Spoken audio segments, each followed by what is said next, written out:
you a watch guy? No. Everything is just full of Zara. Ugh.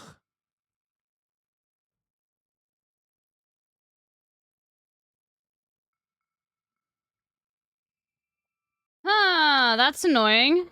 I don't know what happened here. Trillionaire is poor baiting my thrift. Basically, like, I don't know, the server just went down. And then, for some reason, it takes, like, over a minute for the server to connect. It's just what it is.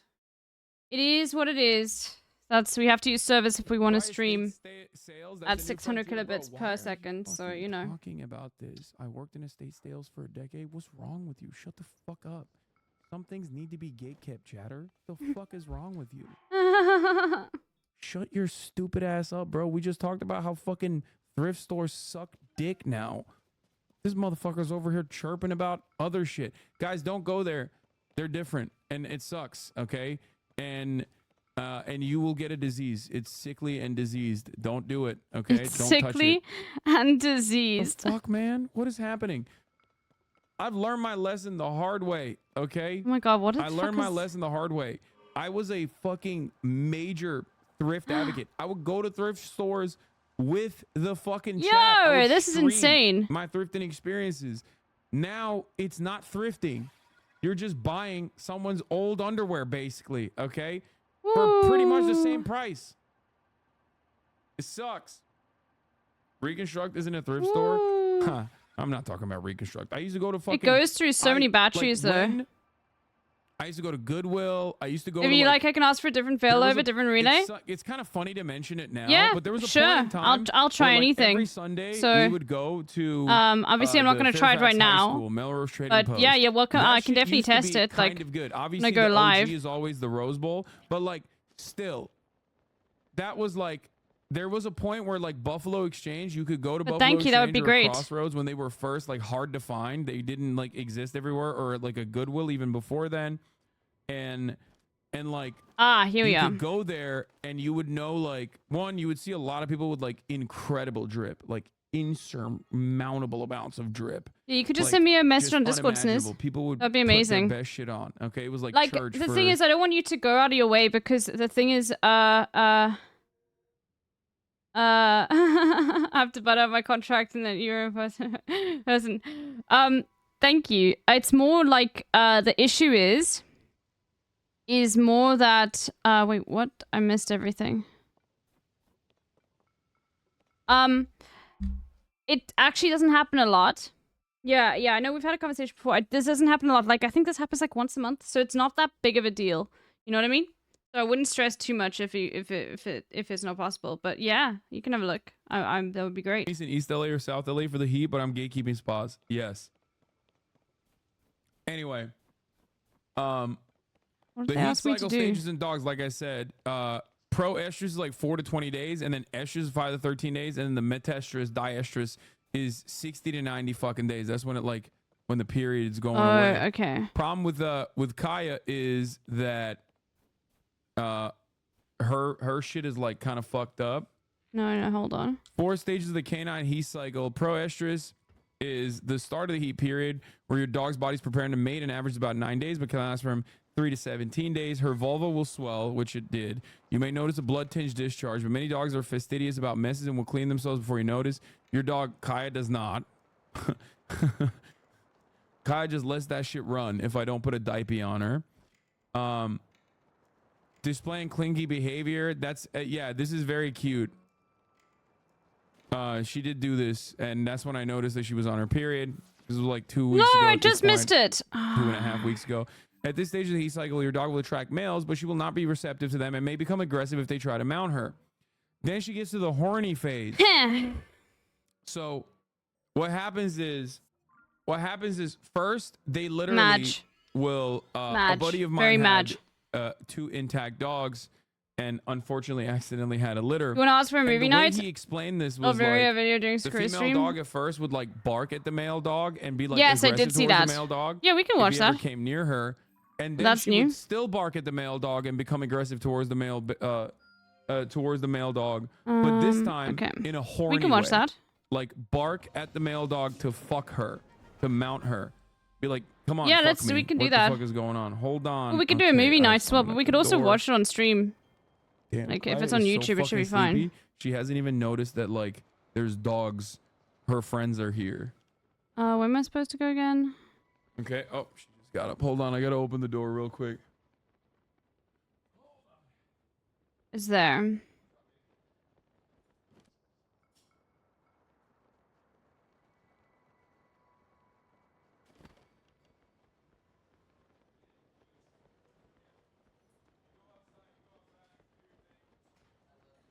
But we can do a movie night in the Discord as well.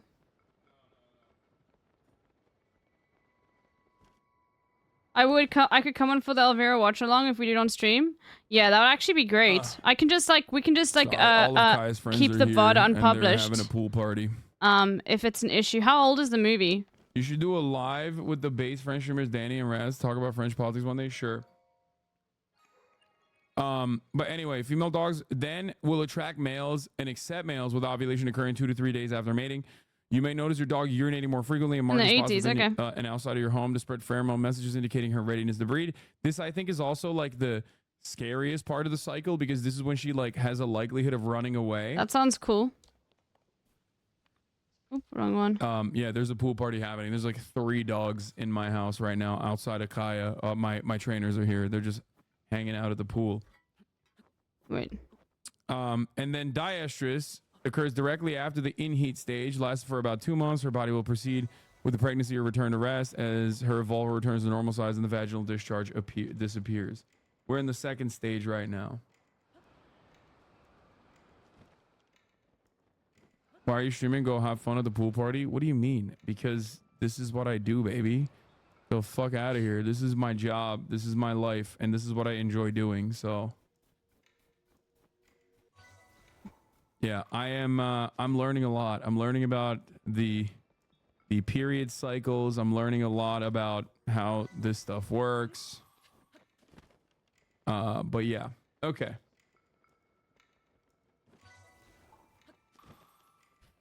Yeah, a 3-month period is insane.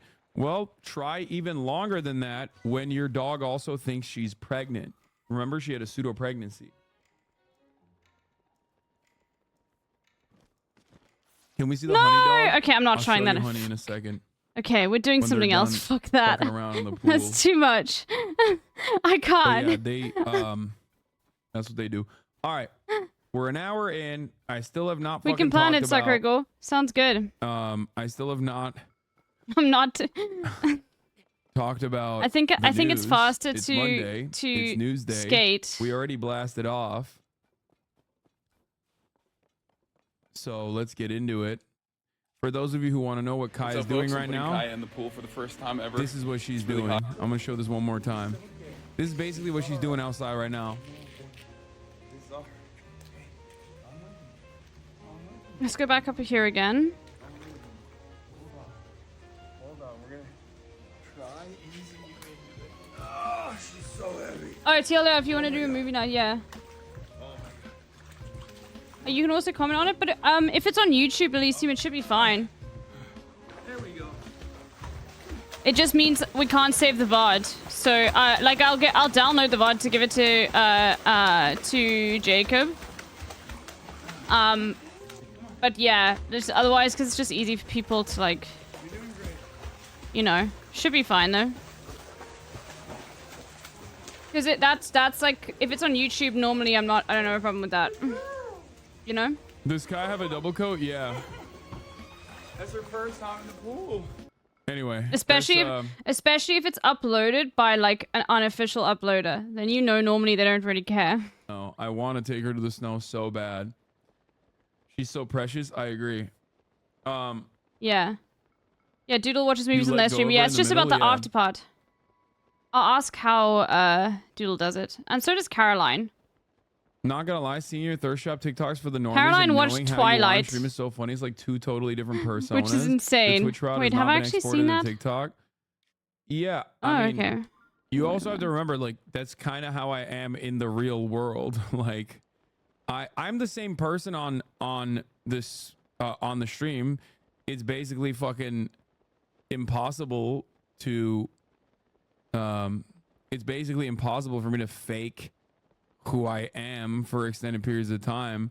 Having said that, however, this was the most insane tweet I've ever seen, by the way. I'm going to talk about this. I have to talk about this. If you stream unlisted... Oh, can you unlist your stream? Huh. Bro, I didn't know that. Have you heard some of the things? Yeah, sure, it's fine. That you've asked people on the street during IRL streams? So, that's still on stream.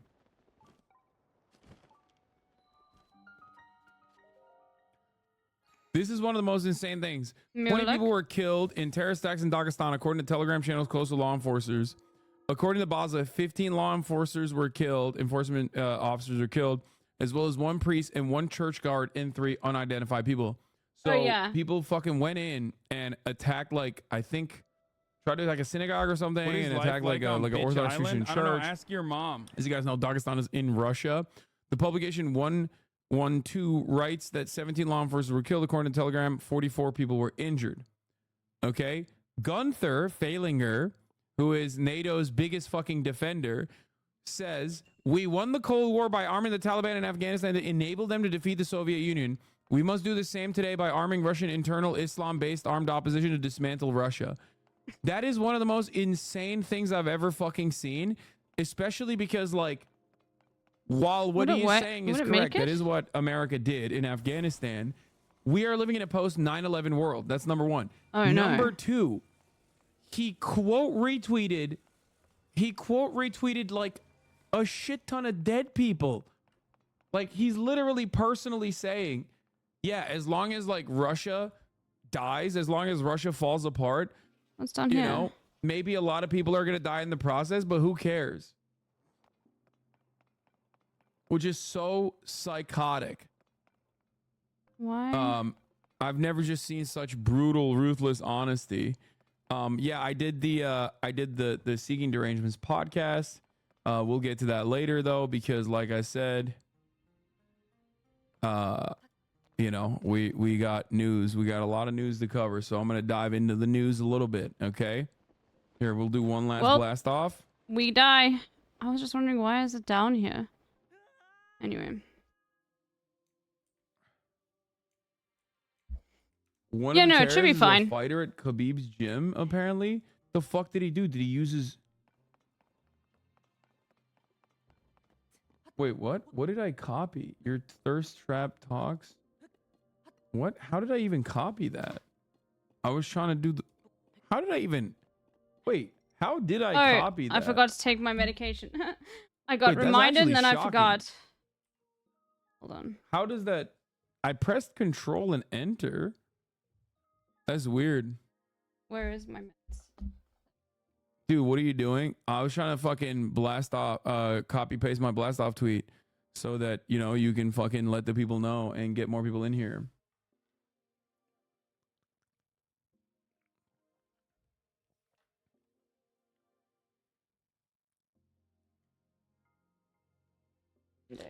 Look at this thirst trap, please. I need you to see this.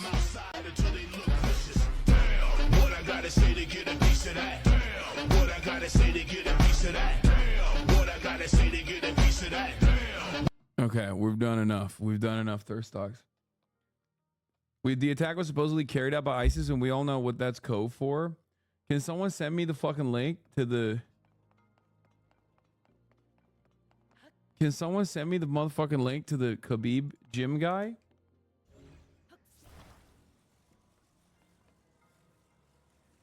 Ha ha ha ha, chill, Borger. I have a boyfriend? No, I will not chill. One of the Islamic terrorists who was... Oh, it's right here. Bro, this is OSINT Defender. Are you fucking kidding me? I don't trust OSINT Defender at all. Even if this is like real, I don't give a fuck, okay? I'll wait. I'll wait for like a real outlet to cover it. OSINT Defender is so wrong so consistently. No shot. Anyway.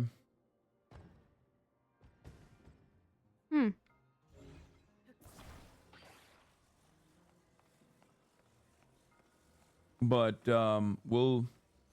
So why? We'll figure it out. We'll figure it out. All right. Oh, there's more. Let's do it. Okay. Let's get into it. First, we're going to start out with Netanyahu, ready to make a partial deal with Hamas. Says Rafah offensive is almost done, which is weird because, like, what the fuck happened? I thought he had a full deal. Secretary of State Antony Blinken is set to meet with Israel's defense minister today in Washington. One main goal, getting the U.S. to unfreeze a shipment. War criminal, Yoav Gallant, by the way. Yoav Gallant, the war criminal, who currently has an application out for a warrant for arrest. Just a reminder, just a fun reminder for everybody who's like, you know, interested in that process. You know? War criminal. Heavy-duty bombs to Israel. Meanwhile, Israeli Prime Minister Benjamin Netanyahu says the IDF is close to completing a ground offensive in Rafah. He says the military will shift its focus to the northern border, where fighting against Hezbollah has intensified. Netanyahu also says that he's ready to make a partial deal with Hamas to return some hostages still being held captive. Hamas insists that any agreement must include a permanent ceasefire. Our Tayeb has more from Israel. Well, in his very first interview with Israeli journalists since before the October 7th attacks, Prime Minister Benjamin Netanyahu told the live audience the intense phase of fighting against Hamas in Gaza's most southern city was nearly over. But when asked about the Israeli proposal President Biden outlined 6 weeks ago for a ceasefire and hostage release deal with Hamas, Netanyahu said, and I'm quoting here, "If there is an agreement, it will be an agreement on our terms, and our terms are..." I thought this was your terms. I can't do that here. Okay. What's going on? Everyone in the media told me that this was your deal. Joe Biden told me that this was your deal. Anthony Blinken kept saying this was your deal. That was 6 fucking months ago. I mean, 6 weeks ago. Sorry, not 6 months ago.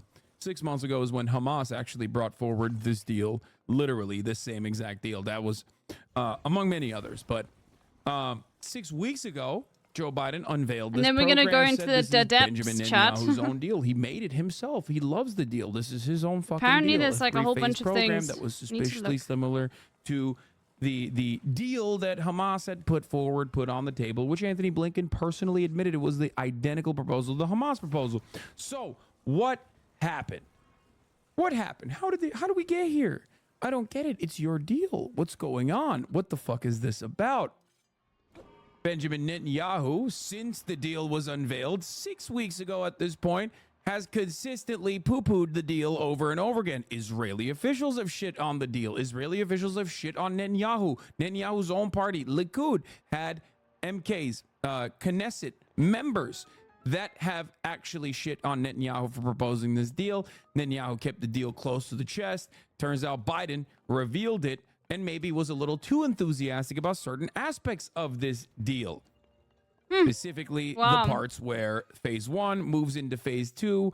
Phase 1 has a ceasefire. Phase 2 has a permanent cessation of hostilities. This is exactly what the people were looking for. This is exactly what people have been demanding for a long time. Benjamin Netanyahu, on the other hand, kept saying, no, you don't understand. We want the hostages. We're going to keep bombing after we get the hostages. Now, that's really weird because that's not what the deal is. That's not what the deal entails. What are you doing here? Go play.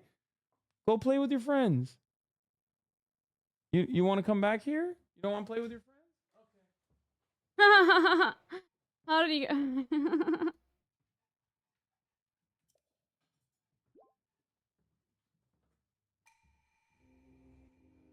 She came back. I don't know why. It won't. The apartheid needs to be abolished. She's an introvert like me. Okay. So everybody in the Israeli center left media is like, no way. Even though this is one of the one that Zachi Hanegbi told the hostage families before the deal was even unveiled. I watched Channel 14 today and found myself in a strange position agreeing with them as they defended him. The presenter said, I don't understand the surprise. Wasn't this obvious the entire time? He's been saying we won't end the war. Yeah. So Benjamin Netanyahu has kept saying, we're not going to end the war. We're not going to end the war. We're not going to end the war. No matter what, we're not ending the fucking war. We're not. Don't say that we're ending the war. Well, the deal itself that supposedly you presented ends the war. Now, it doesn't just stop there, though. Benjamin Netanyahu, according to him, this deal sucks, even though it's his own fucking deal. But what did America do? Did America choose to pressure Israel in this time process? As I said 6 weeks ago, America now has to put the actual clamps on Israel and pressure them into accepting their own deal, which is weird. If it's your own deal, why the fuck would you need pressure to accept it? And America, predictably, as I said 6 weeks ago at this point, did exactly what they've been doing throughout this 9-month process. They just let Israel ride and say whatever the fuck they want, undermining America's influence.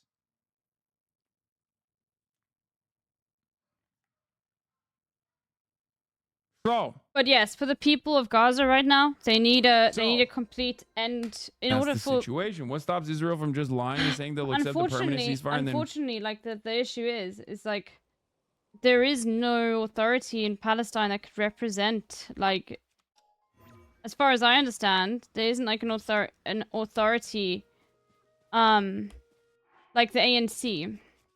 Like all of that's been destroyed, which is a problem when it comes to who's gonna be there to demand sovereignty. And that's been deployed. So I have I'm a bit worried about Israel's plan, and I'm sure, like, obviously, no, it's very good if there's going to be like an end to the current violence of like affecting people right now. But what I'm worried about is they are doing that just so that people stop talking about it, so they can continue their ethnic cleansing and apartheid. Because the thing is, nothing is going to end. Nothing will stop. This is never going to end. Apartheid does not work. You cannot keep people. I mean, look. You guys know I can go on and on and on about apartheid. I learned about it my entire life, as did every other South African. Like, it is an unsustainable thing of government, and I'm worried that what Israel is going to try and do. But here's the thing is, Israel is its own worst enemy. They have so much hubris. So I actually don't even think... It's just, it's a tricky situation, because they are trying to... Everything they've sort of set up is to, you know, remove press. There's a lot I can talk about it. Yeah, but the thing is, the same thing is going to happen, and I just hope that you're not going to get a whole bunch of fucking liberals that, like, were on the side of the Palestinians suddenly going like, oh no, look, you have don't you see you've got your freedom now? You have it. When they don't. Because they did the same thing to Nelson Mandela. If you remember that town hall that I've played twice, they did the same thing. Hey, Fizz! Where they were like, yeah, look, you've got your freedom, Nelson Mandela. Why don't you just end the violence? Why don't you just accept that the NP government has given you concessions? When do you want a game this week? You can do it tomorrow. Because that's what they tried to do. They released Nelson Mandela, they gave a few concessions, and then they were like, okay, are you going to shut up now? Even though everyone was still, like, you know, impressed. Okay, give me a time, I'll download it. Yeah. I literally reminds for that to ask. Anyway. 3 weeks. Okay? Feels like 6. It's been 3. Where is the fucking deal? Where is the deal?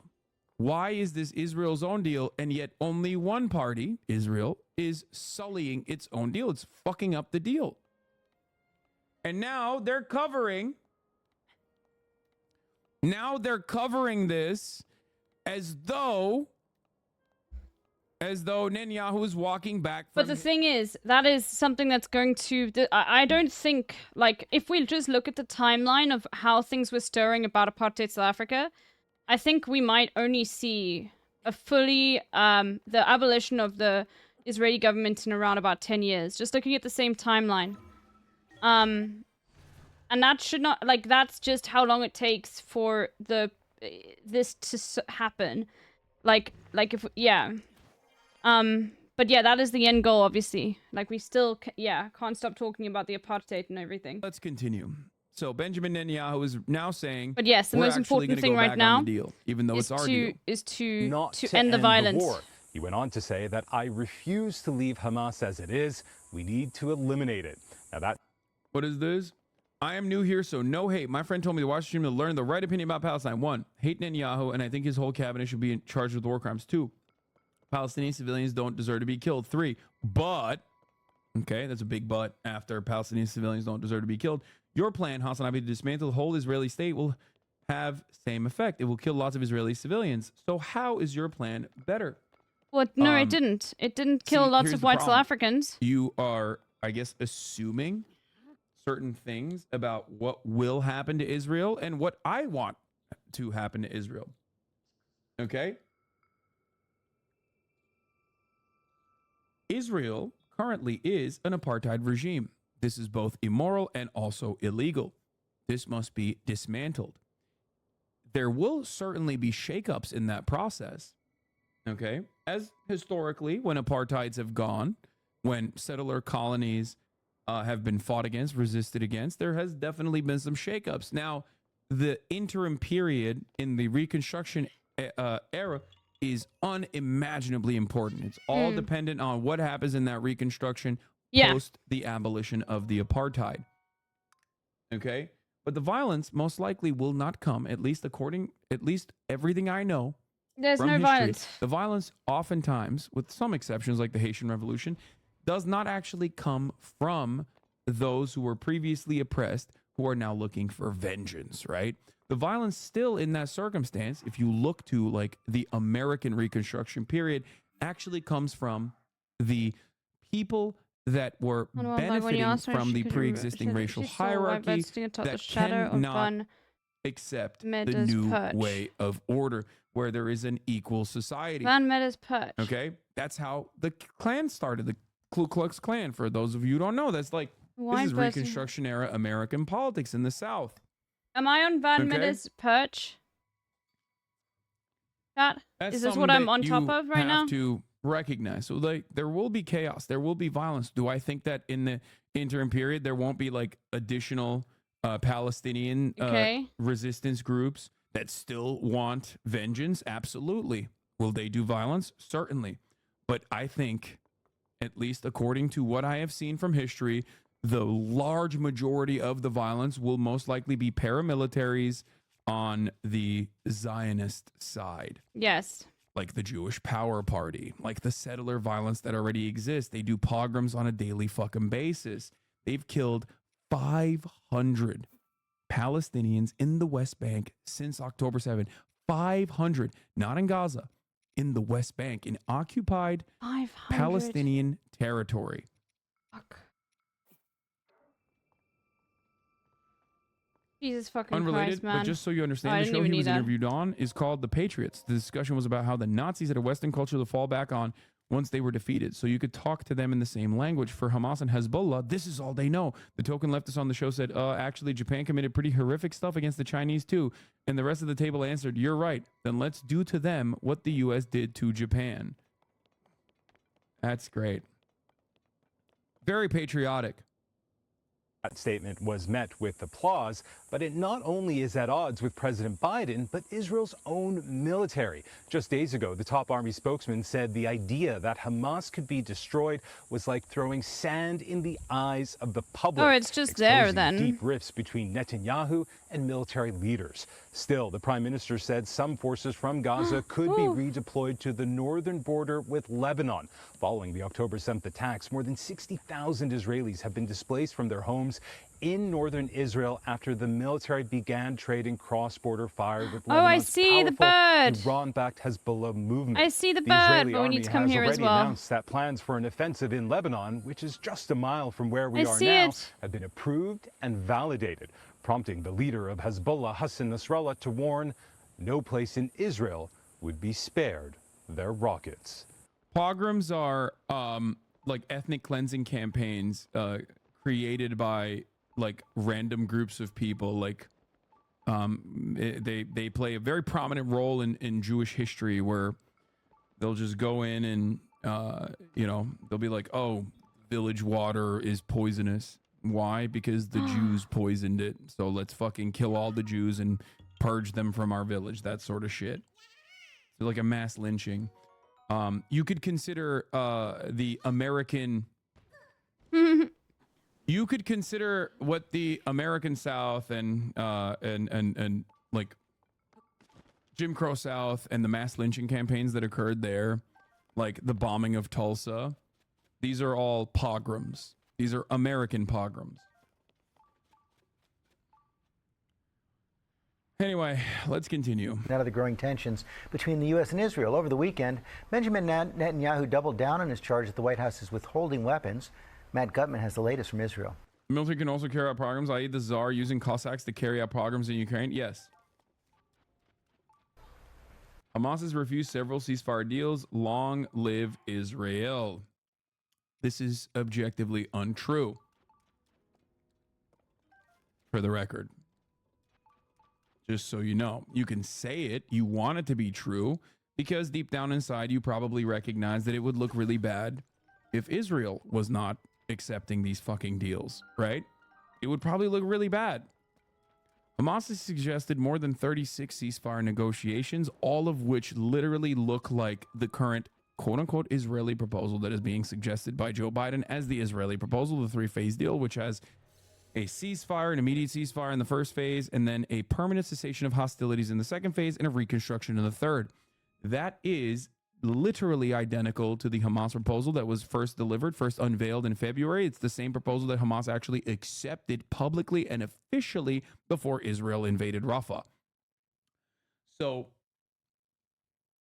yeah, ultimately, you might wish it not to be true, but that doesn't change the reality that Israel is fucking up the bag. Now, having said that, of course, every single day that goes by, every single day that Israel continues doing Israel shit, it further and further goes in the depths of becoming a pariah state. I know what to do. Israelis will inevitably feel that heat as well when their country will be considered, you know, a apartheid, which it is, and a pariah state akin to apartheid South Africa. Israel is and this will inevitably dismantle the Zionist project. Thank God, finally. There is hope at the end of this. There is light at the end of this tunnel in all of this darkness. So, Israel offered ceasefire. Hamas refused, and Israel is going to Haifa. Then Hamas was like, okay, we accept the op is going on. No, What? okay, fine. Israel offered a ceasefire. Hamas refused, and Israel is going into Haifa? Okay, maybe. Haifa? Israel was like, we're invading Tel Aviv.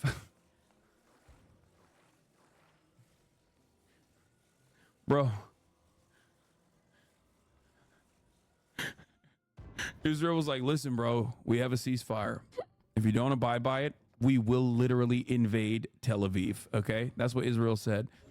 And then they invaded Tel Aviv.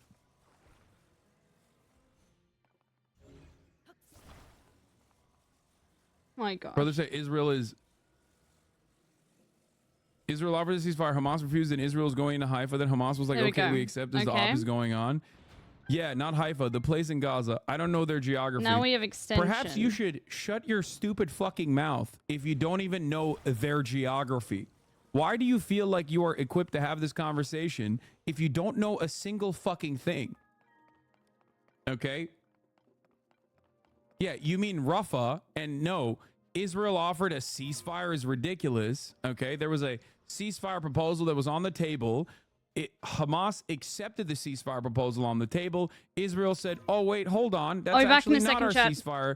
You guys added something in there. That added something was literally added by my speculation, because this stuff is always shrouded in mystery.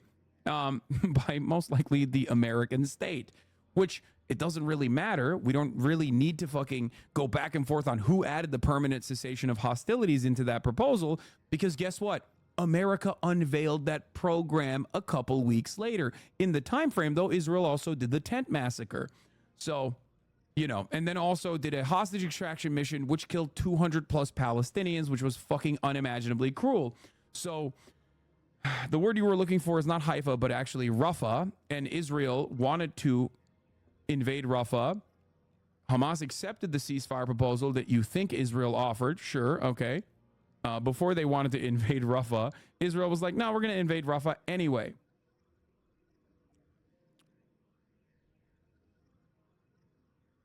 So, yeah, stick around. Maybe you'll actually learn the truth. Let's continue.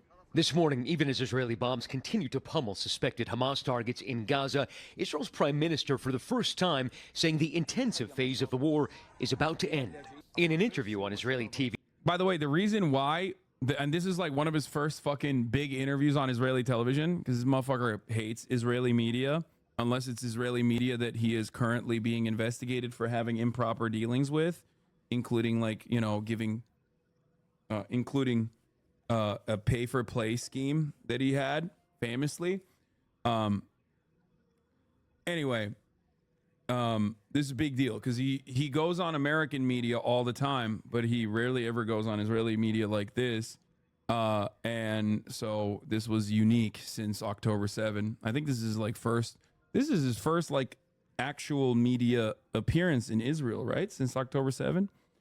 The Israeli chatters can correct me on this if I'm wrong. Show that gray name, the visualization of the constant push of civilians in the Rafah. Yeah.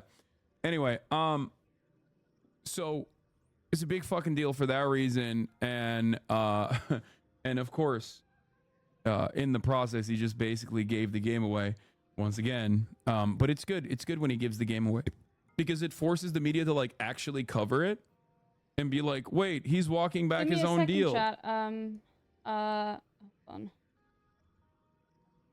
Hot's Adventures, Hassan's gaming editors asked me if, well, apparently I've got a whole bunch of Elden Ring clips of Hassan, but I just want to find one for them. They want a whole bunch of his rage clips. The DLC. I've got the perfect one.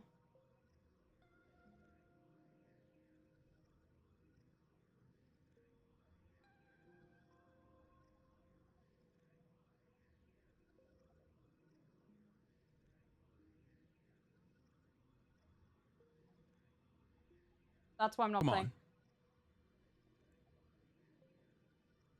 Yeah, I'm sure he'll be like, thanks for telling me. Also, that argument doesn't even hold any weight because Israel pushed everyone into Rafah and then blew up a refugee camp in Rafah, the tent massacre, as I mentioned.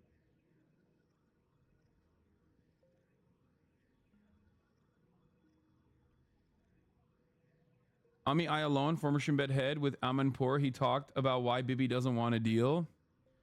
Ooh, I like this. This guy's like the classic fucking woke former head of Shin Bet guy. I mean, I hate these guys. I'm just going to openly state it. I'm biased against these guys, even though they are very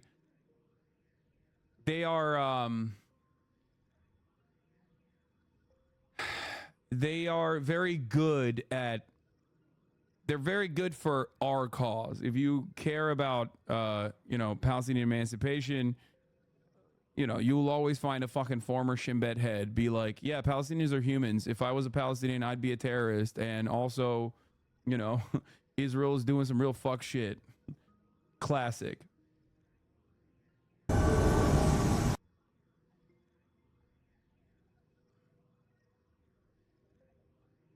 You need to be nicer to chatters if you want to change their mind. You are not changing anyone's mind with this fucking bullshit ass top of the hour ad break debate, okay?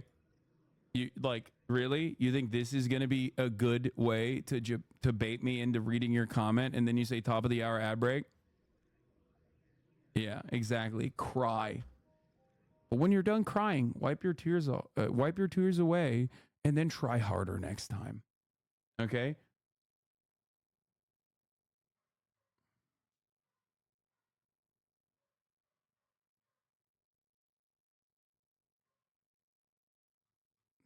It worked though. No, it didn't.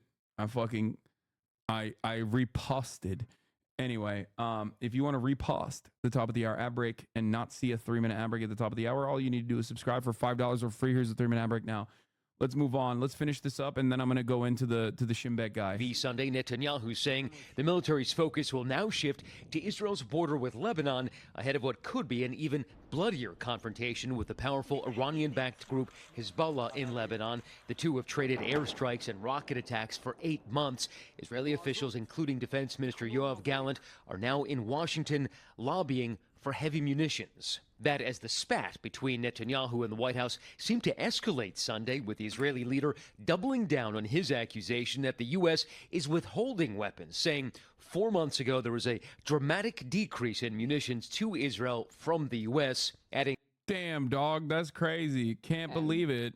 Ami Ayalon is interesting. Last year, April 13th was the last one, if I recall correctly, on the same show, Yinon Magal's The Patriots. Sorry, I'm just replying. Just so you understand, the main presenter, Magal, infamously said, I am a vessel for Netanyahu to spread his message. 2 days ago, he told his audience, it turns out that the bombing against the Hamas official, 42 civilians killed, and the audience cheered while he gave his devilish smile. Literally Judeo-Nazis. Yeah, it's Israel is like Israeli society has done irreparable harm to itself with the maintenance of this apartheid 100%. Bibi strategically gave Channel 14 and before, way back when they were Channel 20, interviews to strengthen the channel. North Korea style great leader channel, except North Korea style great leader channel. North Korea has some bangers on that great leader channel, okay? Put some respect on that old lady. She's the most passionate news commentator I have ever encountered, okay? Kim Jong-un gave her an apartment and she cried. I watched that. I watched the footage of that because she deserves it. Oh. Anyway, let's continue. All right. The decision to go public was due to a lack of change behind closed doors. And an administration official saying that the White House is not going to keep responding to the prime minister's political statements. In May, the White House suspended a single shipment of bombs out of concern they'd be used in the Rafah offensive. And over the weekend in the West Bank, disturbing. Oh, yeah. Remember the fucking human shield shit, by the way? And remember how I told you, like, that's projection? Every single thing that, like, the ultra Zionist, liberal Zionist, every single thing that they say is just pure projection of things that they actually do. Here it is once again. There are obviously famous images from decades ago where Israel had done this. There are images from since October 7 in the West Bank operations where they will literally line up Palestinian teenagers. That's a shot 13-year-old, by the way. A 13-year-old with a fucking bullet wound. This is in the West Bank. Strapped to the fucking hood of a Israeli forward offensive fucking, infiltration vehicle. Video surfaced showing a wounded Palestinian man strapped to the hood of an IDF vehicle. The IDF saying in a statement, wounded Palestinian man, isn't he 13? Wounded Palestinian. He wasn't 13. There's a video of him talking about this. Am I mistaking this with another story? Someone I talked to called this a Palestinian actor. I think this guy's in his 20s though, not 13. Wait, where is I read a story this morning about there's a different person then who was 13 years old who was shot, who was like who close though. They are demons. The famous photo, the kid is from 2004. Yeah, no, that's not what I'm talking about.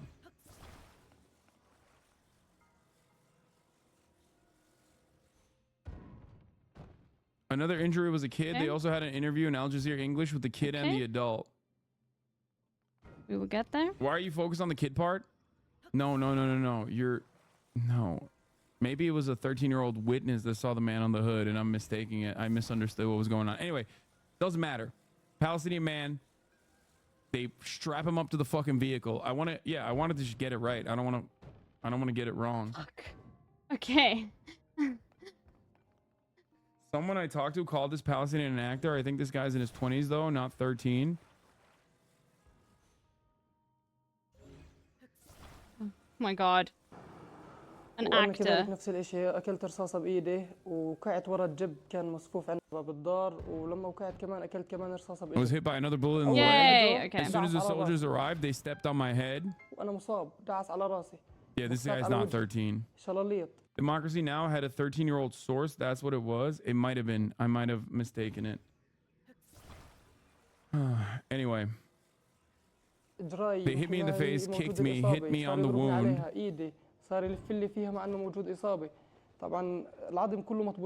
They completely broke the bones in my hand and leg. And they laughed and played while they beat me. Two of the soldiers grabbed my hands and two others my feet and started waving me back and forth and throwing me into the front of the military car. But I fell to the ground. They picked me up again and threw me into the front of the military car, and I can't describe the temperature of the bonnet of the car. I stayed there for about a quarter of an hour. They moved the car backwards and forwards, and after a quarter of an hour, they got me off. Straight torture. The bonnet of the military car. Now, yes, you're right. Injured soldiers on the hoods of vehicles isn't unheard of. They used to do that in World War II, for example, except that's usually troops being evacuated when there's active combat and no other means of transport. This is civilian territory that Israel illegally occupies. This is the West Bank, okay? And there are, as you saw in the footage, ambulances, okay? There are fucking ambulances. There were ambulances that were trying to get to him. The IDF has a regular policy of refusing to. There's a regular IDF protocol where they refuse to fucking render aid, where they stop ambulances. There are many videos. Okay, check Mrs. stream. What the fuck's going on now? Yeah, but is it being streamed anymore? Why? Just sent. Yeah, it's on my channel. Okay. Why? I've streamed the entire thing. So you said Twitch.tv/MissGif. Miss? Yeah. Do you know who Hassan is? Yeah. I'm from. Wonderful. What is going on? I was actually down here doing political action. Nice. I was down here getting ice cream. Twitch.tv/MissGif. Is that your assistant? No, I was actually here because I was trying to have a debate asking about whether or not there were any viable efforts to try and bring back a sense of solidarity to the peace, because with any of these conflicts, inevitably there are martyrs created by the unfortunate surrounding casualties. Even if all the people who are killed are terrorists, they still have families. But right. The truth of the matter is, there are civilians. There's collateral. There are people who get caught in the crossfire. Is this person a Hassan Abi head, or are they a professor at Columbia that's pro-Israel? Person who gets is a Shai Davide meet and greet? The parts of a dozen or more. Hey, crack an egg, you break a dozen. We saw this with what happened in the Middle East after 9/11 of Misgiv is the worst person to he is not equipped to deal with this conversation at all, bro. I swear to fucking God. Which unfortunately we saw increase under Obama. We saw an increase in drone strikes and a sort of ubiquity of that as the solution, where initially when we had more boots on the ground, there was a lot more investigative work, but it also— You're wearing sandals. It also put a tremendous toll on oh my God. Why are you guys showing me this, bro? Why are you showing me this? Okay, no. I need to get back to the fucking actual news. Come on, dude. Y'all literally were like, bro, you have to watch this. Bro, this is fucking ridiculous. Okay, we're covering actual war crimes. It should be regarded as a war crime that you made me fucking look at Misgiv having this conversation during an IRL stream. Like, you are a bunch of little war criminals for making me do this. Okay. What the fuck? Oh, I guess there really isn't anything up here. You're going to the fucking ICJ. Okay. Yeah. Bro, please watch, even though it's live and cannot validate its importance. Wait, what?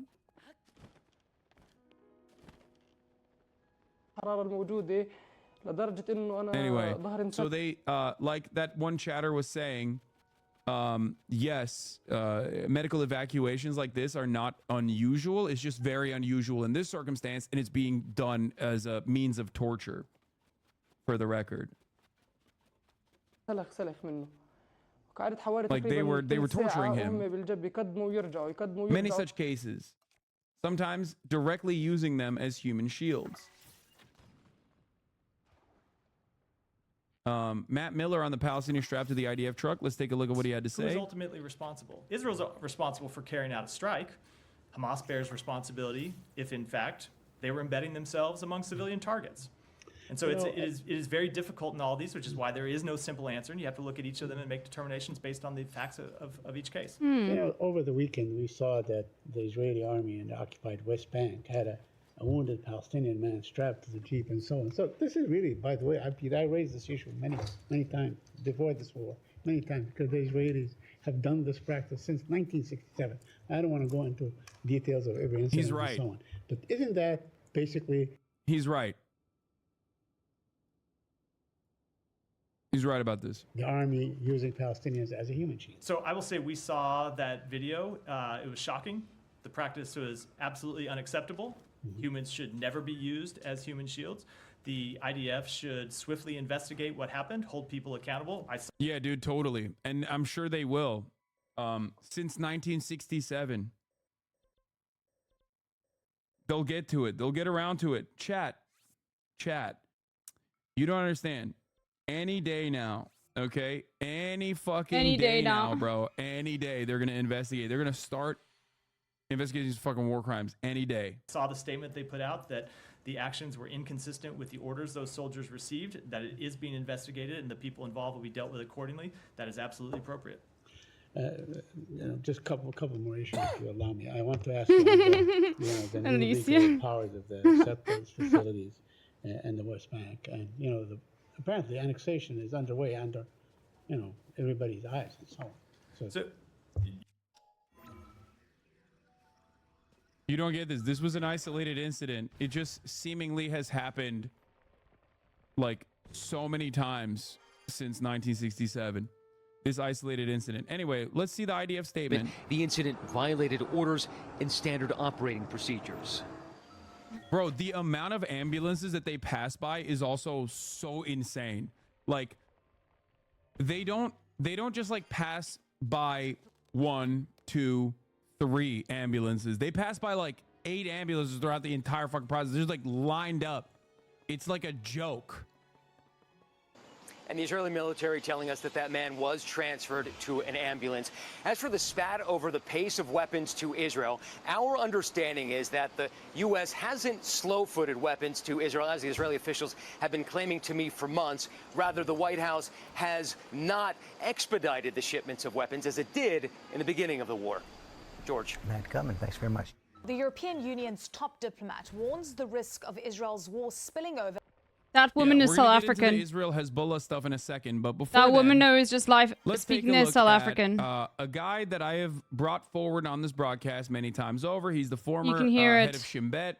Ayalon. He is. It doesn't necessarily mean it's a positive thing, but one of the people that famously that's said, a South African accent. If I was a Palestinian, I would literally be a terrorist, alongside Ehud Barak. Welcome back to our program. He's on Christian Amanpour's broadcast, and here he spells out the reasons as to why Benjamin Netanyahu is going back on his own quote unquote ceasefire proposal. Thank you. So, can you explain what your prime minister has been saying to Israeli media about his view of a partial end to this? He said he's ready for a partial deal with Hamas for some of the hostages. Now, as far as I was aware, the people of Israel's first goal is to get all of the hostages back. The so-called Israeli plan that the Biden administration stated was precisely for that. All for all. Some people... Looks like Hamas is going to leave Qatar for Iraq. Not sure what that means. Wait, what? No way. Like the Hostage Families Forum, they condemn it. They say he's just walked back from everything.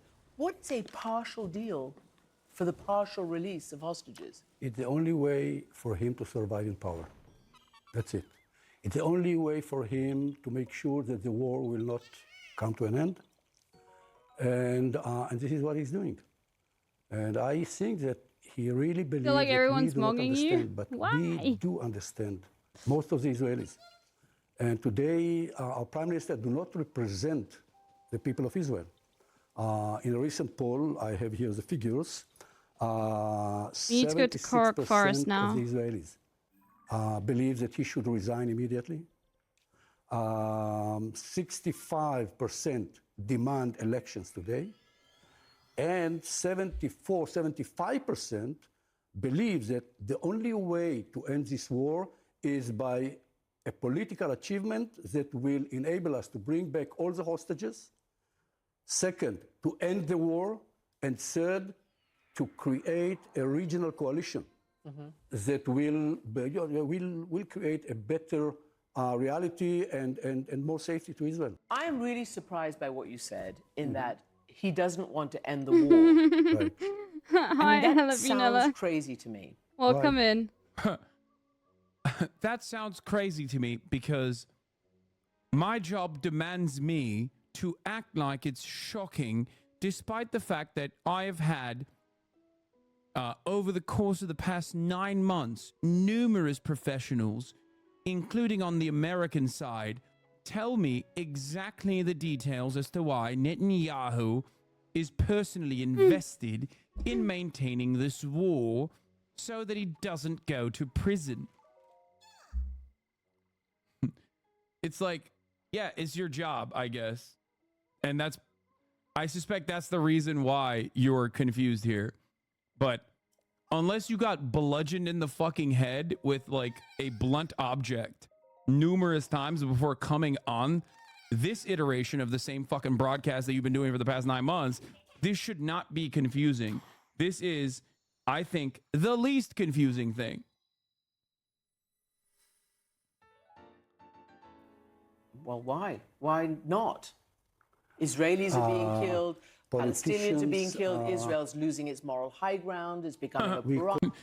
Its moral high ground, which it never had as an apartheid state. Its moral high ground. We call it toxic leadership. It's academia. Toxic leadership is a great charisma. Yeah, this is a crisis of leadership. This is why I don't really like him that much.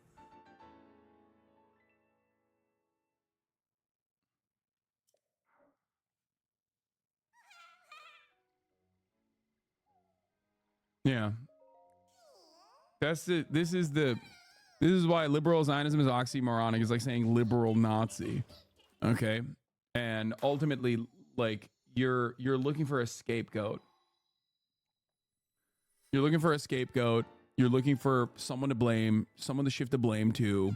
And that someone that you're shifting the blame to, more often than not, is just gonna be like, oh, it's just like this one guy.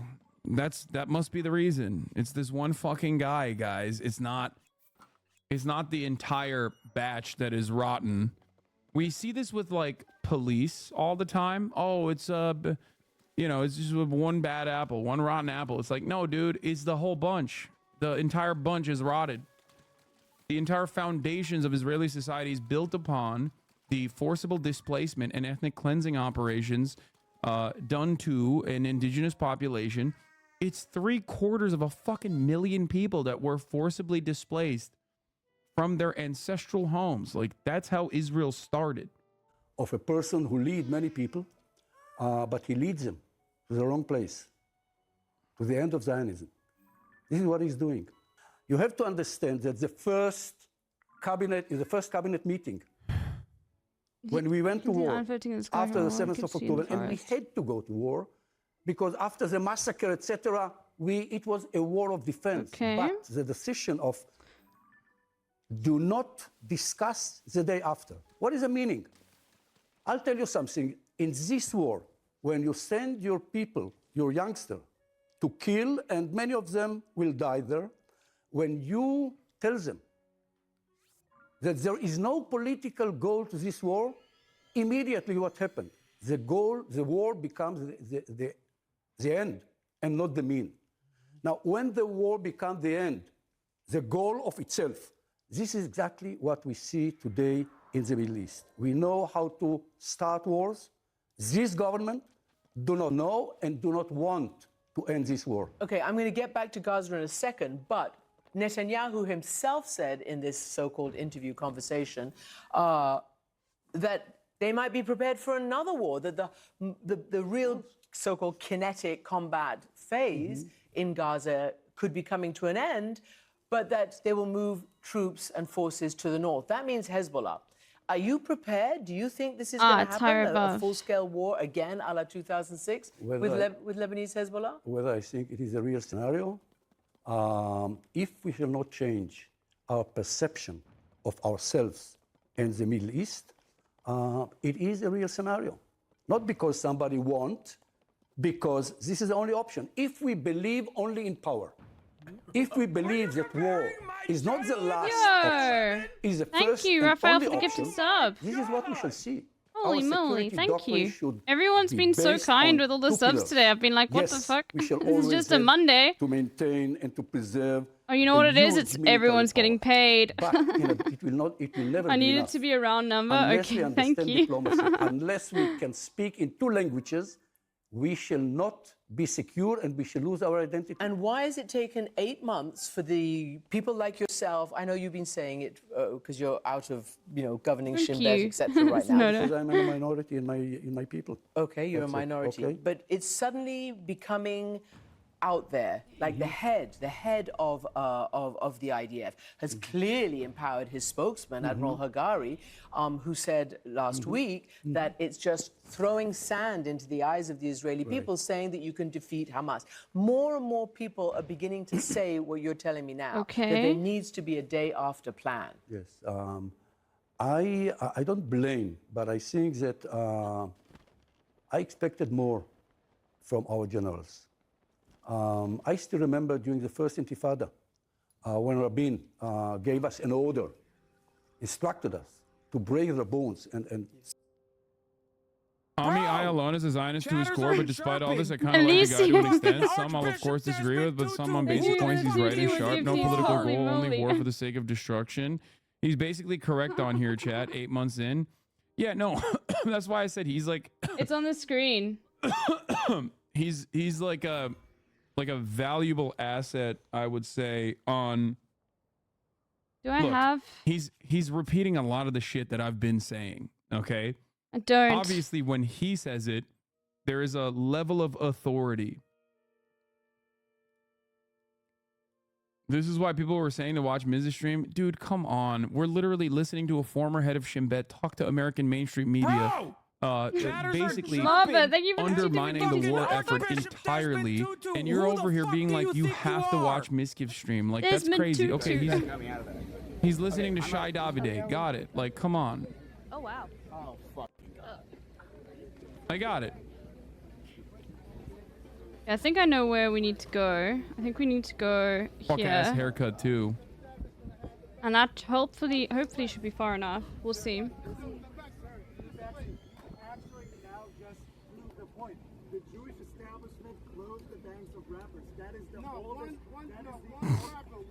It was objectively funny that people were calling Desmond Tutu a lib, dude. Is Shai good or bad? He is one of the worst. Let me tell you this way. He called his own students. It is one of those cases where there is like a lot of nuance, because like I know that like a lot of Americans who are left leaning could look into some of Desmond Tutu's politics and like see that he was an anti-communist and think, well, no, he wasn't an anti-communist. He was hesitant about communism and think it was, oh no, he must be a lib. But no, he's just like hesitant about communism because he lived during the USSR and he saw how the USSR like got rid of religion. As a fucking bishop, like, yeah, of course he's gonna like care about that. You know? But anyway, but he was like, I mean, all of his policies and all of his also his dad ideas were not like like an arms dealer for Israel. Sorry, my brain is now not working. Literally. And the chief of general staff That over there? told publicly to Rabin, Mr. Defense Minister, this is not a military phenomena. This is a social, political, violent phenomena.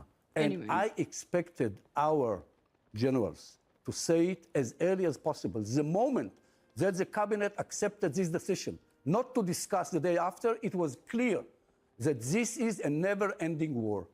And they should do it much earlier. Do you think, because you saw the justified horror that was unleashed over the weekend when a picture of a wounded Palestinian tied to the hood of one of...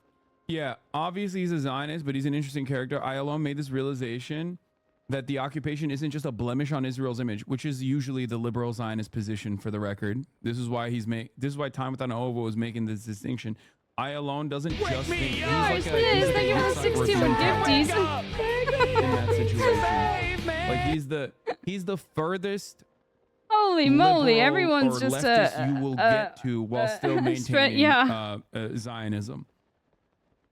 Okay, this thing. So I think I need to get to the top or the bottom. Which is, it's not just a blemish on Israel's image, because most liberal Zionists will be like, you know, this is, the occupation is Sorry, like I'm now in hurting our focus mode. chances Thank of you, maintaining thank you, an thank you. apartheid or maintaining like some kind of dominance in the region. Woo. Whereas like there are people who recognize that if you want Okay. permanent security, you We're on have to this give thing security now. assurances and sovereignty to the Palestinian population. The Yitzhak Rabin position, basically, that kickstarted the so-called peace process negotiations. Yitzhak Rabin himself was a fucking monstrous piece of shit to the Palestinians, very famously as interior security. He was known as like the bone breaker, breaking tens of thousands of children's hands deliberately because you know, the first Intifada was symbolized with resisting against the Israeli apartheid, the Israeli occupation with like I think the idea is I'm supposed to get to the shrine through flying. So in order to make sure that they were, in order to make sure that they could never throw rocks again, they would break their hands with the deliberate measure. Yitzhak Rabin is also known as like the great peacekeeper in that circumstance. Can we count this so Ayalon is specific to the similar King in of the that, Castle goal? in Sure, that why not? We'll do it on where he we'll do it. Recognizes that this is what We'll is play it on needed Sunday. for permanent security for Israeli Jews. The two-state, the dynamics of the occupation exist. It'll mean that the end of Zionism. He's right about this, and it's why genuinely he wants a two-state solution, or like an Olmert. I think more accurately, like Olmert always speaks to J Street and says, guys, this creeping annexation thing will eventually mean a single binational state, and with that, the end of Zionism. Rabin didn't go this far, I don't think. Yeah. They're right, by the way. Okay, batteries, lights, things They're like right. that. Okay. All right. Like, they're literally right. If you, this is why I always say Never these seen kinds those of batteries. actions are going to lead to the end. Hold on. Queen of the Castle. Oh. Sorry, I changed Recognizing headphones. that this is like not sustainable. And if it's not sustainable, as we are seeing and as we are repeating over and over again, they see it too. They are able to cut through that fucking feverish attitude that Israeli society has currently. We can be as violent as we want. We can be as cruel as we want. And everyone that says no can suck our dicks, right? Suck our collective dicks. Fuck you. You're all anti-Semitic. There are some who can cut through that fever pitch and go, no, you don't understand. People literally don't like that we are doing insane shit like this. If we want to keep doing Israel stuff, we got to fucking dial this back. We have to do like some kind of state, something, some sovereignty for the Palestinians, because we can't keep going like this. They will keep fucking blowing our shit up. They will keep resisting. Okay, let's violently, see if let's watch and me then fail every another time one we of these. retaliate, we lose more social capital. We lose more political capital. And if Is there we any way I continue can, along this like- trajectory that we've been continuing on, we're not going to have any fucking allies left.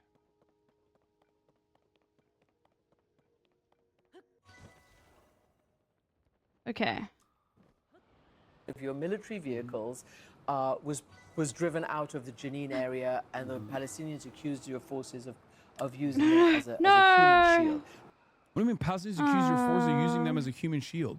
Okay. Like, how can you show this image and try to Try it justify again. Cristiano Amanpour, you fucking freak? The Israeli military then shortly thereafter said those forces violated orders and standard operating procedures. We They'll be try again? investigated. Not many people have faith in the investigation because there's very rarely those investigations happen. But what's happening? I mean, are you saying that this war, without any political end, is also causing Construct this kind of is stuff, judging you hard, including exactly. the selfies of your forces inside Gaza, taking pictures with the rubble, with this, with that. I mean, it's just not very nice at all. No, it's horrible. Do you feel they're losing their morality, their humanity? Not they. We are losing. We are losing our identity as people, as Jews, Again. and as human beings. We try again. Did you ever think you would say that? You're the former head of Shin Bet. I mean, he's been saying that. This is not the first time he's saying that. He's right. No, and he's been I got as saying far as that. I did last time. It's not the first time I've heard him say these things. Did you I ever got as think far you'd as I get did this last right? I said time. it many times. Yeah, see? And I said it in the Shin Bet when we tried to think of our code of ethics. I said, when we go to war, people do not think, when you send us to war, you do not send us to negotiate, you send us to kill. Now, we are born with the idea of you shall not kill. And now you tell me, okay, you go to war, kill all the enemies. Now, the idea that I have the right to kill. Now, with the time, it becomes a nature. We do not ask why. The only questions that we ask when we go to war is how to kill. Whether we should use a knife, or a gun, or a missile. It's become a second nature, and this is a danger in every This war. game is so much fun. It's so much fun. There's just so much to do. What Americans did in Iraq and Afghanistan, Oni, what we did in the past. When you end the game, does it make you like, just don't spoil the ending, but like, can you go back into the town with everything set up? Because one thing I hate about Breath of the Wild is like they would take you back to before you beat the game. And then the whole thing you feel like, oh fuck, well, I don't get like any dialogue of like, oh, that's been solved. You know? Okay, so then, because I just because otherwise I'd like go and finish the game and then like play around the rest of the world, but like, you know what I mean? No, they don't. It's the same as Breath of the Wild. Oh, okay. Well, that's fine then. Then it just means I'm gonna play for a really long time before I finish it, you know? Out against Lebanon. Not even, I just don't like it how they like take you back to before you finish the game. I don't like that at all. That like is very annoying. Well, apparently suspects that Israel is headed for a general war and is This preparing girl thinks his she can play. Is that the organization girl for who played it possibility. with her head, her mind? You think that's right?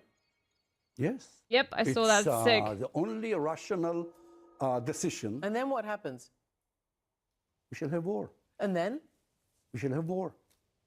And after that? And we shall have more war. Yeah, I saw the tactical and cover. We shall stop, and later we shall have more war.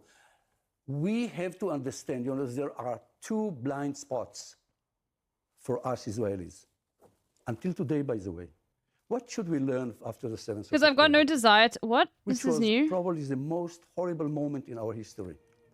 We should Oh, learn, God. first of all, that we shall not have security as long as we shall not end occupation. This is what Hamas told us. And we shall not have democracy as long as we shall not end the occupation. Now, we refuse to see it. We see it today, if I read the polls, more than we saw it, and this is the opportunity. Our government do not see it. Yoav Gallant do not probably understand it, but he doesn't have the courage to say it because his base, he has to be elected. So the political power today is not in the hands of the political leaders. The political power is somewhere in the street. And we, people in the street, we do not understand it. And we understand it more and more, and this is why the demonstrations are very, very important. But this is why the international community has a role. Because the international community has to understand, yes, we have to save ourselves from ourselves. But it is not a conflict between Israel and Palestinians anymore. It is a regional conflict that will create a huge impact on the international community. Do you think President Biden and the We're fine now. administration and Israel's friends are saving the Israeli political leaders from themselves? What does he specifically mean by end the occupation? He means a two-state solution, like the real one that I don't know the exact details of what he wants, but like probably when people talk about that, they mean like 67 boundaries, two states, sovereignty for the Palestinians, right? Israel proper, some means of travel between Gaza and the West Bank. These are things that will never happen, for the record. And the reason why it will never happen is because Good night, Squirrel since that was Temper. originally suggested, and this is like primarily Benjamin Netanyahu's doing, for the record, because he just came back and forth over and over again and beefed up the settlements. Israel has basically created like 22nd of July, Monday, free? Non-contiguous. Okay, sure. Thank you, too, Hardcore. Sounds perfect. Like complete like Bantustan structure, like we have seen in apartheid South Africa, in the West Bank. There is no statehood. The settlements have rendered Palestinian statehood impossible. Okay? Unless you are actively talking about purging violently 750,000 Israeli Jews from the West Bank, almost 1 million Israeli Jews from the West Bank and occupied Jerusalem, it will never happen. I've shown you what the maps look like. B'Tselem and many other human rights organizations have documented the way in which the Israeli settlements in the West Bank have been purposely created with the goal of cutting off Palestinian villages from one another. It is an impossible prospect. Themselves or not? So we have to do it again? I think that they're trying to do their best. The way I understand. Oh my God, I have to do it again. American leaders. Oh no, I have to do it again. He has to be elected, and he's blamed from both sides. So I'm not here to give him any. I think that he's the only leader. Yeah, Hassan, I don't think people fully understand what you mean when you say settlements too. Like, my home is in East Jerusalem. It's a village. Imagine that village surrounded on all four sides by full-blown Israeli-only cities. These are settlements. Yeah. When we say settlements, I think people think like a shitty-ass shack or something. Like, these are full-blown developed cities. You basically have to maintain the dive for the entire drop. Okay. Through Palestinian villages that in order to get the item. Okay. On their own okay. fucking internationally so recognized I think it's just very luck-based. Who really believe that we can create a different and a better reality, and he's doing all what he can in order to help us. Like, once you see you're going to make the ring just dive, yeah. If that's just tricky. I was struck by what you said. This is what Hamas told us. You know, you said the business about ending the occupation, etc. I recently spoke with, I'm sure somebody you know very well, the doctor Yuval Biton, who saved Yahya Sinwar's life in hospital, then became an intelligence officer in the prison service. He claimed that Israel, all of you, or all, Mossad, Shin Bet, IDF. I don't know how I could have got that. I think it's just RNG at this point. People who were talking to Hamas every single day were saying, this is what they think, this is what they say, this is it. He said, Hamas learned a lot about Israel, but not vice versa. I'm just going to play what he told me on this regard. Okay. Unfortunately, what's the green light and pre-move? Okay. Hamas, and a lot of people among us, even in the intelligence service, did not know. There were clouds in the way sometimes. All we needed to do was listen to them. Our attitude towards Hamas was arrogant. We dismissed Hamas, and Hamas said everything it intended to do, but we didn't want to listen. Do you agree with that? Yes, of course. I don't agree to the fact that all of us. No. Because all the leaders, I did get it. The director of the Shin Bet said it again and again. You know, I met Ronen. There we go. During 2 years before. 24 seconds. Ronen is the director of the. Never gonna give you.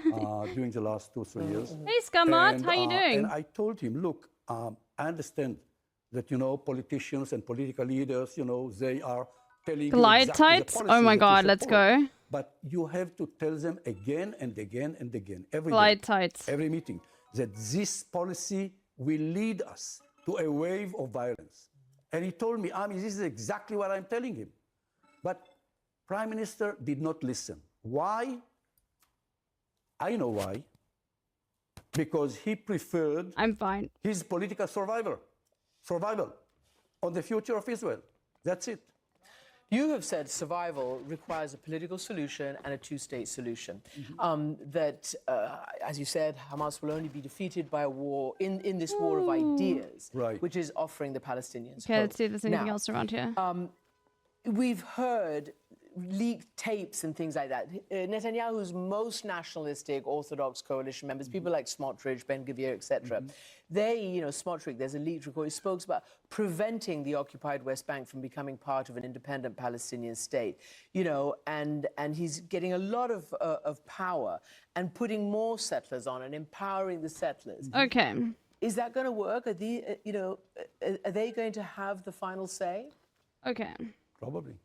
If we shall not have the power and the courage to change our policy, they will succeed. Now, Israel, we did not have state for 2,000 years. We were born, all my generation, we were born to a reality in which a state is something obvious. It is not. Unless we fight against everybody who do not believe in Israel as a Jewish democracy, we shall not have Israel as a Jewish democracy. And unless we shall understand... You're talking about fighting internal... I want to go there instead. Israeli opponents of a Jewish Unless democracy. we shall understand, again and again I'm saying it, that if we shall not end the occupation, we shall not have security. And if we shall not end this occupation, we shall not have democracy. We shall not have democracy, and we shall not have security. And this is the end of the Zionist dream. We've just been Because doing shrine after shrine after shrine. For Israel, with a specific identity. It is a Jewish democracy. Our parents did not come from Arab states and Europe in order to create a totalitarian regime, and nobody will accept it. Palestinians are... This is why it's like silly. This is why it is silly. You cannot. Israel can be a democracy or a Jewish state. It can't be both. That's it. And that's not just my assessment. John Kerry said that. You can have one or the other. You can have a Jewish majority ethno state, or you can have a democracy. You can't have a Jewish majority ethno state and have a democracy at the same time. Isn't that what he's saying? Not necessarily. No, he's saying he wants a Jewish democracy, as in he wants a Jewish state, a Jewish ethno state, and the only way to reach that is if there is a Palestinian state with sovereignty.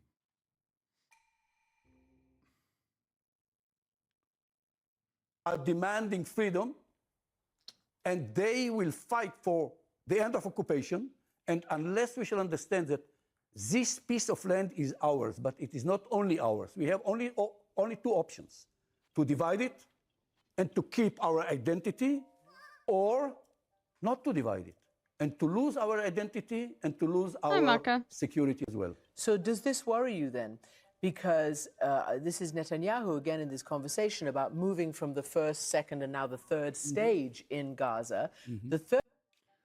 What people need to understand is that we are seeing the material manifestation of a two-state scenario. The problem is apartheid, where one vassal state party is getting unquestioned support from a superpower. A so-called two-state solution will be all aesthetics and material reality. Absolutely.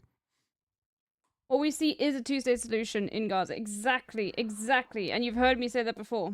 Third step will be the creation of a new security regime in the Gaza Strip. The removal You cannot of Israel's keep responsibility people for apart. day-to-day life there, and the creation of a new security reality for the citizens of Israel.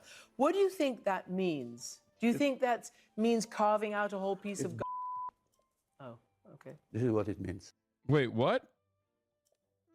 What do you think that means? Do you think that means carving out a whole piece of Gaza? Oh, he said bullshit.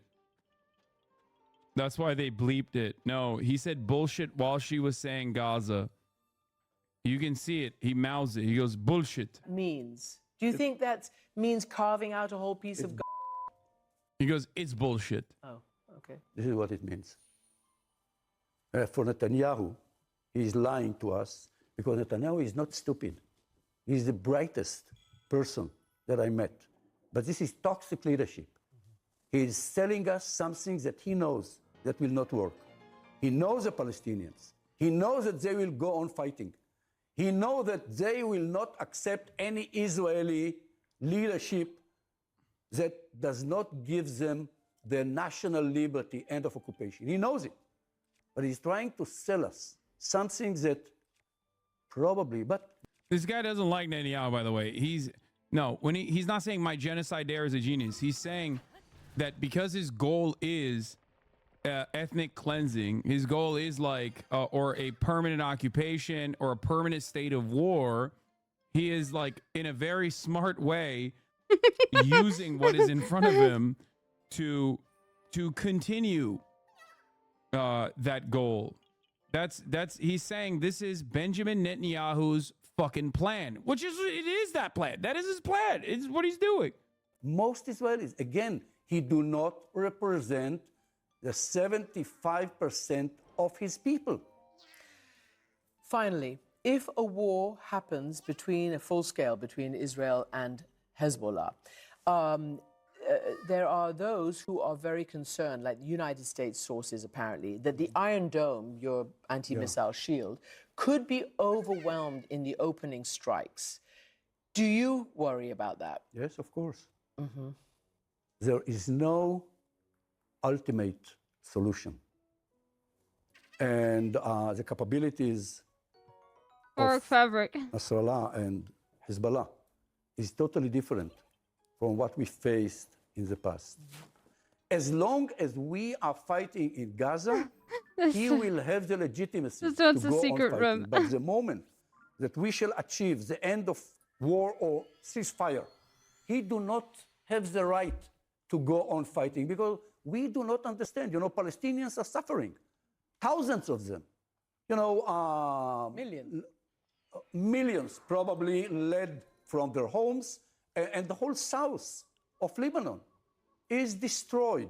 So yes, they will not do anything against him as long, but he represents the Shia community, and they are dying. He represents the Lebanese national aspirations, and they know that he will bring them death. And where can you buy those dog tags? Asking for a non-Zionist friend? Are you fucking joking? What the fuck? Fuck those dog tags. And fuck him for wearing those dog tags. Humiliation. So we have to see it connected. And this is why it is so important. It is not only important to bring back our hostages. Bro, I'm gonna be 100%, 150% honest with you. I'm gonna keep it a $150. That is akin, in my opinion, is wearing the fucking Swazi armband. Okay, straight up. I don't see that any other way. I see that shit immediately. Like, people fucking make hay about the green headband, right? Like, oh, you're wearing a Hamas headband? No fucking shot. All that represents historically, at least like the green headband right now inside of Gaza represents resistance. Okay, sure, there are a lot of instances where it is represented killing. It is represented even killing civilians at certain points. Okay, that resistance has not always been infallible or perfect, but that has always been offensive. This is why I say the Israeli Defense Force is the Israeli Occupation Force. That's why many pro-Palestinian people say IOF instead of IDF. Okay, rocking the IDF dog tag to me is akin to wearing the fucking armband with a swastika on it or a totem cove. Okay, because the goal of the Israeli occupying force has always been to violently remove sky crystals. Before Israel even was a state, the early Zionist brigades, the goal was always the same, okay? Which is ethnic displacement of all of the indigenous population living in that land and to maintain the occupation. That this is the moral victory. Oh, I know what we can go do. That we want to achieve immediately. It is important to understand that unless we shall end this war in Gaza, we shall not create a better reality in the north. Ami Ayalon, thank you very much. Thank you. Anyway, so I mean, he's right. He is on May 19th. Yeah, this is the other aspect of the Area C. On May 29th, Smotrich reaches an agreement with the civil administration to pass all civilian matters in Area C, construction, infrastructure, and demolitions, and more, away from the military and towards an appointee in the defense ministry appointed and responsible to Smotrich as a minister in the defense ministry. There's a name for when a civil government exerts control and sovereignty onto an occupied territory. Annexation, not de facto, de jure annexation, like legal annexation, which is ultimately illegal, obviously, but yes.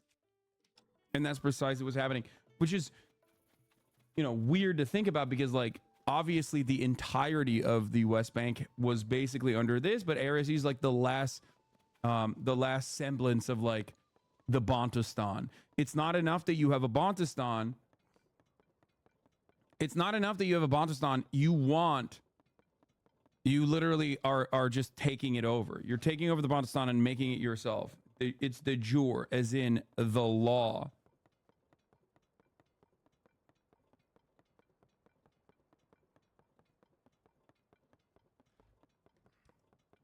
I mean, just today, he literally said his political goal and motivation is to annex the West Bank, and he's working on it. Yep. 100%. I want to go back to Hind Rajab one more time. A reporter came in to our boy, Matt Miller, the Gremlin, and asked about Hind Rajab again. Research group concluded Israeli tank Oh, likely there's killed no, 6-year-old Palestinian child, Hind Rajab. all there now. Investigation revealed that Rajab's car was hit with 355 bullets, and it's not plausible that Israeli tank couldn't see children inside the car. Have you seen the reports, and do you have any updates on the investigation? It's been more than 4 months, and a lot of my colleagues have been asking about that. So we have seen the reports, and I will tell you what our latest interaction with the government of Israel is about this. So we went to the government of Israel and pressed them for information, and they told us that there were no IDF tanks operating in the area, no IDF forces operating in the area at the time of that attack, which I believe. That's a lie. That is an objective lie. We have satellite imagery that shows that that was a lie. That is not even a fucking lie that Israel itself maintains at this point. Something they've also said publicly. After further reporting, we went back to them and pressed them again. And so what they told us is that they went to the UN organizations. They went to the Palestinian Red Crescent. They asked for information because you've seen all of those organizations quoted in stories. They asked for information that they could use to further an investigation, and no one provided them with any information. That's the latest that we have on the case. So who shot the 355? Like, are you only listening to the Israeli authorities at this point? Because, like, even on accident, you might have seen a New York Times investigation. You know what I mean? Like, that's what's crazy about this. Like, you can't have this position 4 months after the fact unless you literally do not read a single newspaper. An American newspaper. I'm not talking about Israeli newspapers. I'm talking about American newspaper, a British newspaper. Like, every single major outlet has conducted its own version of the investigation and shown with conclusive evidence, bullet holes, forensic architecture, and like have conducted examinations, forensic investigations have found that Israel absolutely shot into this fucking car and the ambulance. Okay? There is no way that you did not see a single one of these fucking newspapers. So he's saying that Israel asked information only they would know about to other people and they didn't give it, therefore Israel not bad. It is so fucking unimaginably bad to try to run this point. Tank bullets. I'm not able to look. I'm not on the ground. I can't offer any kind of assessment about this. That's why we've called for an independent. We called for the government of Israel to conduct an investigation. I can't speak to what their internal processes look like. All I can tell you is what they've. All I can tell you is what they've told us, and what they've said is they went to. Like, that's insane, man. That's so fucking insane. The UN and the. Did he actually say independent investigation? Internal processes. I can't offer any kind of assessment about this. That's why we've called for an independent. We called for the government of Israel. Ready, man? One last time. He fucking said it on accident. He leaked it. He was like, oh, there should be an independent investigation. I mean, Israeli investigation.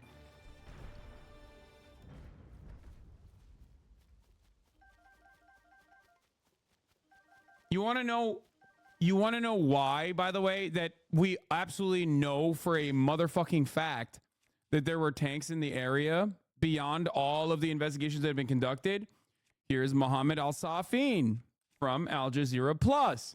One way we know there were Israeli tanks in the area was because the terrified girl said so before they were killed. Another way is because the ambulance crew had to wait for permission from the Israeli military to enter the area before they too were killed. They engaged in deconfliction. Okay? Stop adding G Gingerhead, Maggie Pie. I am not going to eat that bait at 152. Okay? I know what he's trying to do. He's trying to say there's no tanks, specifically so I read his comment, get mad at him, so he can go, oh, at the top of the hour, there's a 3-minute ad break. Okay? There were no tanks like there is no 3-minute ad break at the top of the hour. Yeah, there...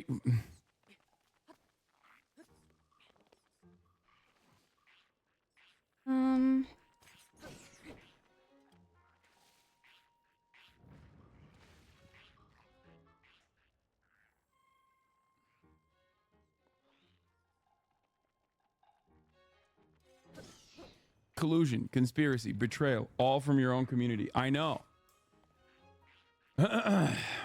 Anyway, chatter tried to fucking alley-oop it up for that other chatter, not realizing that other chatter was actually baiting. But nonetheless, at the top of the hour, you're supposed to have a bull. There's supposed to be a bull here. Whether you like to admit it, recognize it, or not. And guess what? I don't want to fuck with you.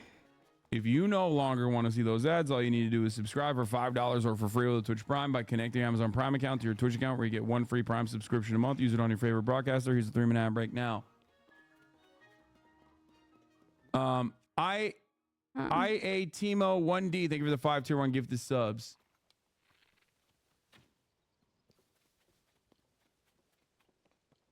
Ava Chris Tyson, thank you for the 20 community gifted subs. I think this. I just need to take a photograph of this bull. Allowing 20 people to no longer see the ads at the top of the hour. No, it Chat is now despawned. completely lost it now with these debates. I know. Chat's baits are getting worse and worse. I need to start dishing out punishments. I'm not gonna lie. We gotta fucking dish out punishments for bad baits. Make the baits better. You know what I mean? As a deterrence protocol. Yes, we should hold the. Yeah, see, we should up the stakes and give a 1-week ban for caught baiters. Maybe not 1 week, but like at least a day, so that the baits get better, because the lazy baits are getting out of control. Yeah, they're very bad. Look, the baits are getting out of control, and that's why I'm getting lower scores. What is this? 3.92. I've already done it. It's not even my fault. Make the baits great again. Ewits Maya, thank you for the 5 community gifted subs. LeBron is better than Tim Duncan. I mean, I agree, but I don't know why you were just saying that. Okay, let's maybe it's Duncan just goat bad. as well. All right. To conduct an investigation. I can't speak to what their internal processes look like. All I can tell you is what they've. All I can tell you is what they've told us and what they've. I can't tell you what the internal processes look like. Like, why are we playing the song and dance, you fucking piece of shit? You know exactly what's going on. They're literally lying to you. You know Dog got dropped by Midnight Society. I don't know you are what the Midnight Society spokesperson is. for the State But Department. okay, that's funny. So as a part of your job, you literally read both summaries and also articles that are written about this matter, among many others that you have to cover. Now, in that process, you probably read the Guardian article, the Washington Post investigation into the Hinra job execution. You probably read the New York Times investigation into the matter. You probably read the forensic architecture investigation that this other journalist is bringing up right now. Because if you don't read those fucking investigations, you don't know where questions are going to be coming from. The notion that you have no idea what's going on and the only thing you have is You know, the only thing you know is just simply what Israel is telling you is fucking ridiculous. Oh god, I just want to sit by the fire. Yes, Dr. Disrespect's gaming studio has terminated the relationship with him. Dr. Disrespect is also quitting streaming. We're going to cover that as well. That's pretty big fucking news. What? Overall, which is crazy, by the way. We'll get to that in a little bit, though. The fact that he's quitting streaming is Stupid like... fucking mistakes, man. Stupid fucking mistakes. So no Elden Ring? Love Maffei out. Chat, it is 1:56 p.m. They Are you reached out kidding me? to I both have parties and fired him. I Okay, have then a it's couple more like, stories yeah, from no, Israel, then it did happen. Palestine, and Then it we're did gonna fucking happen. move on to that shit. What are you talking about? We're gonna do some fun stuff as well. I'm burning through these stories right now. Oh my god. Into Lebanon is growing. Joseph Borrell says he's much more worried than before, pointing to increased bombings on both sides of... Oh, you're saying no Elden Ring because Dr. Disrespect said Elden Ring later. Oh, yeah, okay. I misunderstood you. I will be playing Elden Ring, unlike Dr. Disrespect, who is most likely not going to be playing Elden Ring. Or if he does play Elden Ring, he's probably going to be playing it privately by himself. ...of the border. Remember when Nick Merckx was giving you shit for making a fairly light joke about Dr. Disrespect, lol, Lamau? I do. I also remember Nick Merckx for fucking defending Dr. Kid Inspect. Dr. Disrespecting age of consent laws, allegedly. Dr. Hide Your Kids. and defending him and doing like a fucking I'm gonna retweet 2014 4chan meme, like, oh, helicopter, your comment. shitting on like random fucking queer people. And even actually shitting on the recent gifter Ava Chris Tyson, as a matter of fact, and being like, you left your children, which is fucking insane. Like, that is your brain on fucking permanent rot right there. When you like become this massive fucking transphobe and that's the only thing you can think about, you literally turn into this fucking weirdo who thinks genuinely that a great parent by all by all the people surrounding this person is actually worse overall in your own personal imagination for being a trans woman than a person who is like, quitting their fucking streaming career as a consequence of maybe some alleged misconduct around those who might be underage. Okay. Dr. Hide Your Kids, dude. We already knew that it was ridiculous, though, because he is a, contracted kick streamer. If you care about fucking protecting the children, you should be caring about the platform that you got a fucking bag from, specifically a platform that is like literally making most of its money by operating a motherfucking crypto casino with the explicit purpose of like skirting regulation surrounding such things so that they can fucking put kids on a lifelong gambling debt mission, or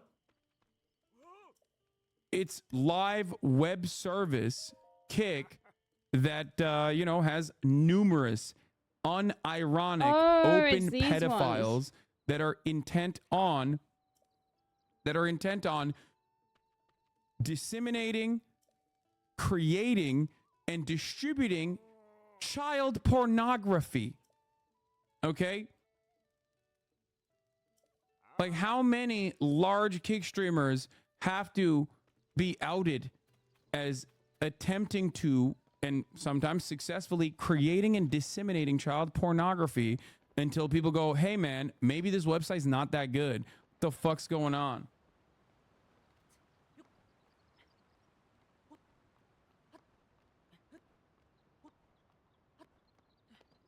Yeah, I saw this.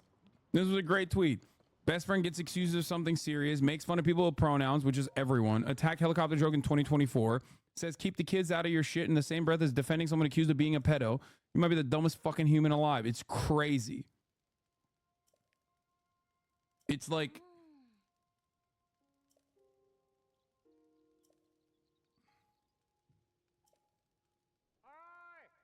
Oh, we solved it. There we go. Well, would you look at that? Yeah.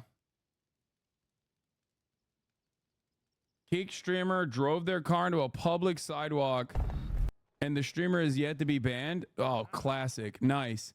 All right, we're not going to do kick yet. We're looking at the perhaps most kick adjacent country on the planet. I'm of course talking about Israel. Both for the other thing that I just mentioned, but more importantly for operating illicit gambling casinos out of Cyprus. That's right. Israel also does the gambling stuff. So that's a lot of fun. Anyway, let's get back to the most kick-like country, Israel. Threats of all-out war grow between Israel and Hezbollah, a country that also hates another guy by the name of Hassan. This time, I'm, of course, talking about Hassan I love the game, Nasrallah, Prophecy. which is It's amazing. the general secretary of Hezbollah in Lebanon. Israel. You got punched by the mouth of life? Oh, I'm doing the sorry, classic, Prophecy. I hope we're everything's a fucking good fascist with you. country that is trying to do a final solution, but let's open up a new war front. That'll work this Much time love around. to you. Glad to still see you around, Trying though. to, move their interest to Lebanon.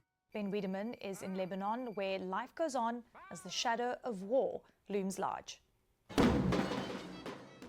It's a day of joy and celebration here in South Lebanon.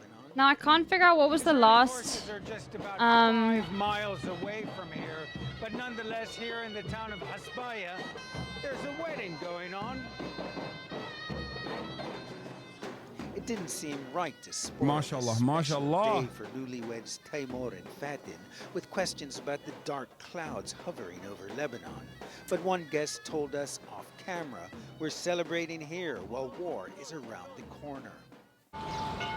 Hasbaya has been spared the worst of the barrages and counter barrages between Israel and Hezbollah. Here they stop anyone from firing towards Israel. Parliament member Ilyas Jarade was elected to represent Christians in this area. Majority of the southern people, majority of the Lebanese people, from all sects, all religions, all parties, they are, in one way or another, they are committed with the Palestinian. Oh, thank you. Everyone we spoke with had a completely contrary opinion. Few people wanted to speak on camera about the looming danger of war for fear of repercussions. Off camera, we got an earful. There is zero appetite for escalation, little support for Hezbollah.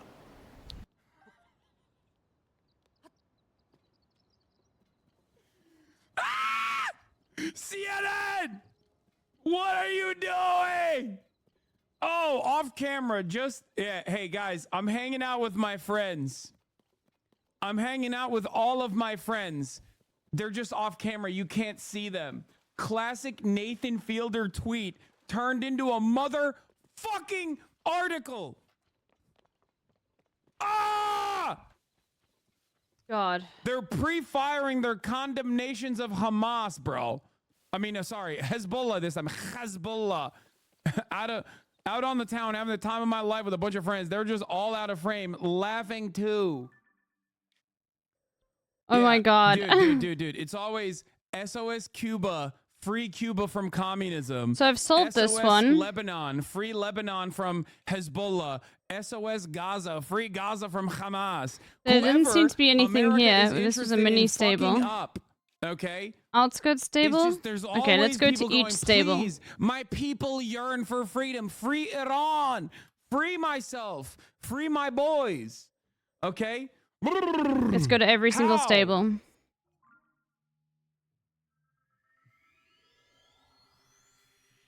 Yeah, free China from the CCP. We want the Falun Gong. Free Iran by nuking Tehran. We want the MEK. Please bomb us. Is this one last thing? How many stables are there, chat? Does anybody know off the top of their head? Anyway.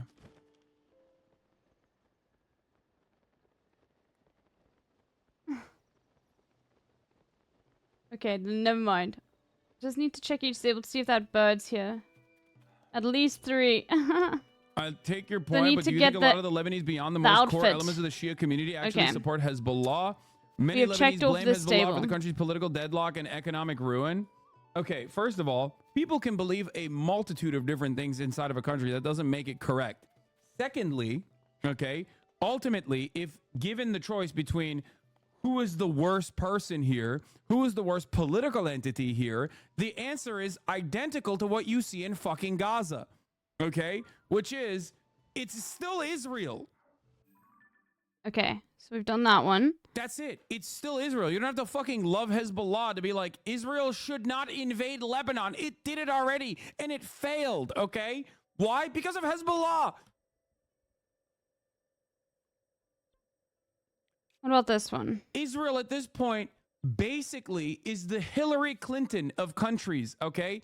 Anytime she gets involved, everyone goes, oh, okay, they're the bad guys. I just need to find, because I think I need to do one And more the people resisting to get against the Hillary final Clinton, they must be the outfit. good guys. That's what's going on.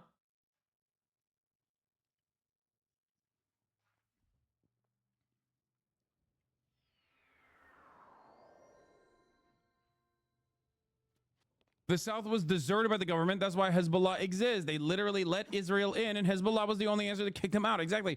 It's Oh, like, no, this one people we've don't done. understand how this Okay, we've done this one. this group organized. Let me just double check.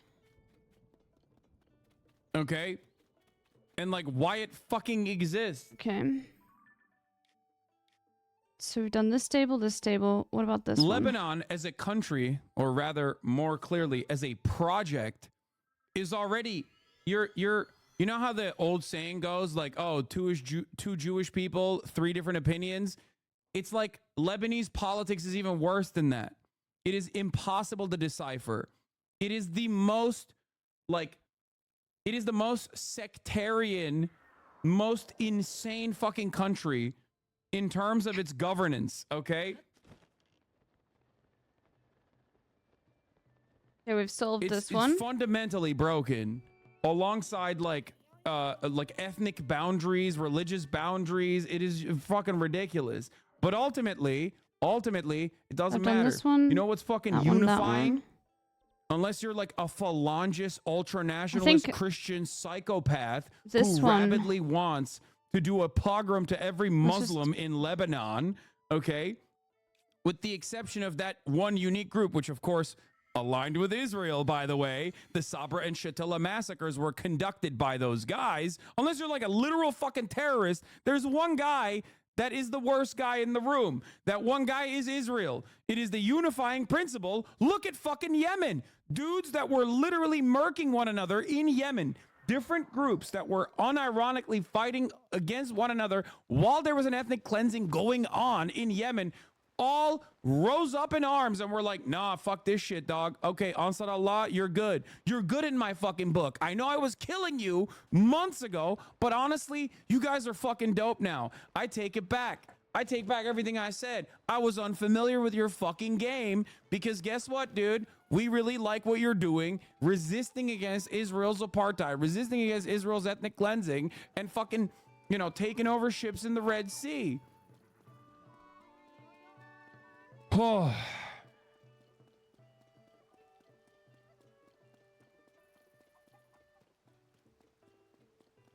Yeah, the evacuated president of Yemen literally said, I support the Houthis in their blockade. It's Maybe I have it down crazy. here. 85-year-old Abu Nabil has seen it all. War and civil war, invasions and occupation. War is ruination, he says. In war, everyone loses, even the winner. Abu Nabil knows of what he speaks. Since October, Israel and Hezbollah and its allies have been engaged in low-intensity warfare, largely limited to the border. If full-scale war breaks out, that war will spread well beyond the frontier on both sides. Israel about to fucking create a situation where there is no more sectarian infighting because it becomes the United State of Hezbollah. Okay? Hezbollah came into power and existence as a consequence of the last fucking time Israel tried to do some fuck shit in Lebanon. What are you doing? Israel literally is the greatest ally of Iran at this point in the region, in the same way that Vladimir Putin is the best ally for NATO. Like, not a better adversary could ever exist for NATO. Okay? the great unifier. Like, I've said this before, invading Ukraine was so fucking unimaginably bad as a move by Vladimir Putin. It literally gave a gift. It literally gift wrapped the greatest gift of all time to every NATO general.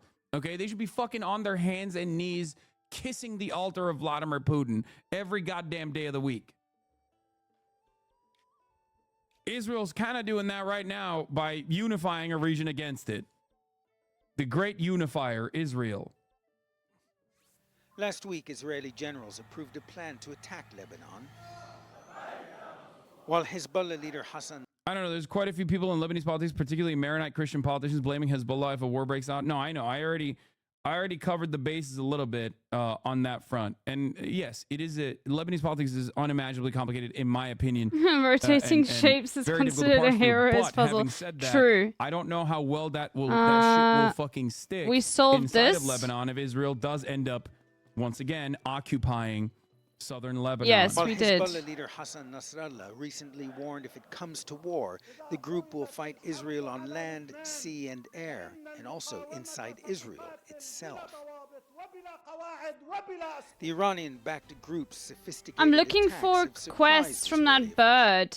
I'm looking for the bird for quests so that I can get the final outfit. Posts on the border, shooting down high-flying Israeli drones and knocking out anti-missile and anti-drone defenses, and posting online more than 9 minutes of what it claimed was drone footage of sensitive military and civilian infrastructure in and around the city of Haifa. The bell summons the faithful to Mass in the predominantly Christian town of Marjayoun. More than 90,000 people have already left. Oh yeah, this one we solved. Amal says she's determined to stay, but adds, if things escalate to war and it reaches here like it did before with some shelling, of course, like others, we'll have to leave. For now, they can only pray for peace and hope those prayers are heard.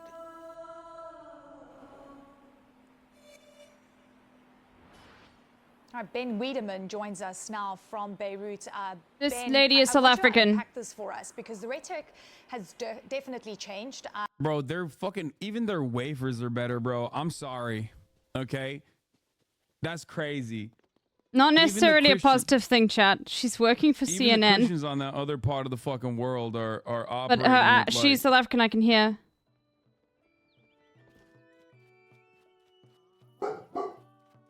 they got better waivers and shit is crazy to me.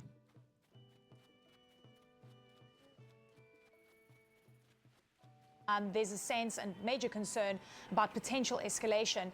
Israel last week approving operational plans for potential offensive in Lebanon. Netanyahu saying they might shift focus to Lebanon. How are people responding on the ground, and what are they reading into this new rhetoric about the prospect of a bigger conflict?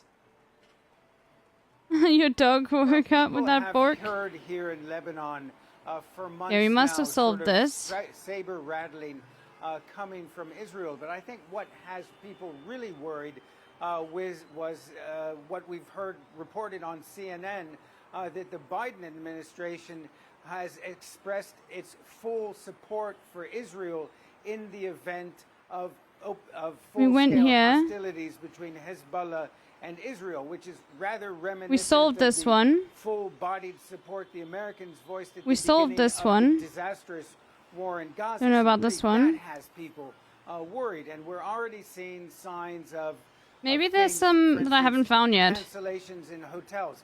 Lebanon in the summer, Lebanon is highly dependent on members of the Lebanese diaspora and tourists to come here to bring badly needed hard cash. There have been many cancellations at hotels and elsewhere. We also know that Kuwait, Sweden, and North Macedonia have warned their citizens not to travel to Lebanon under the current circumstances, and those who are here to leave immediately. This is reminiscent, of course, of the kind of things we were seeing back in October last year.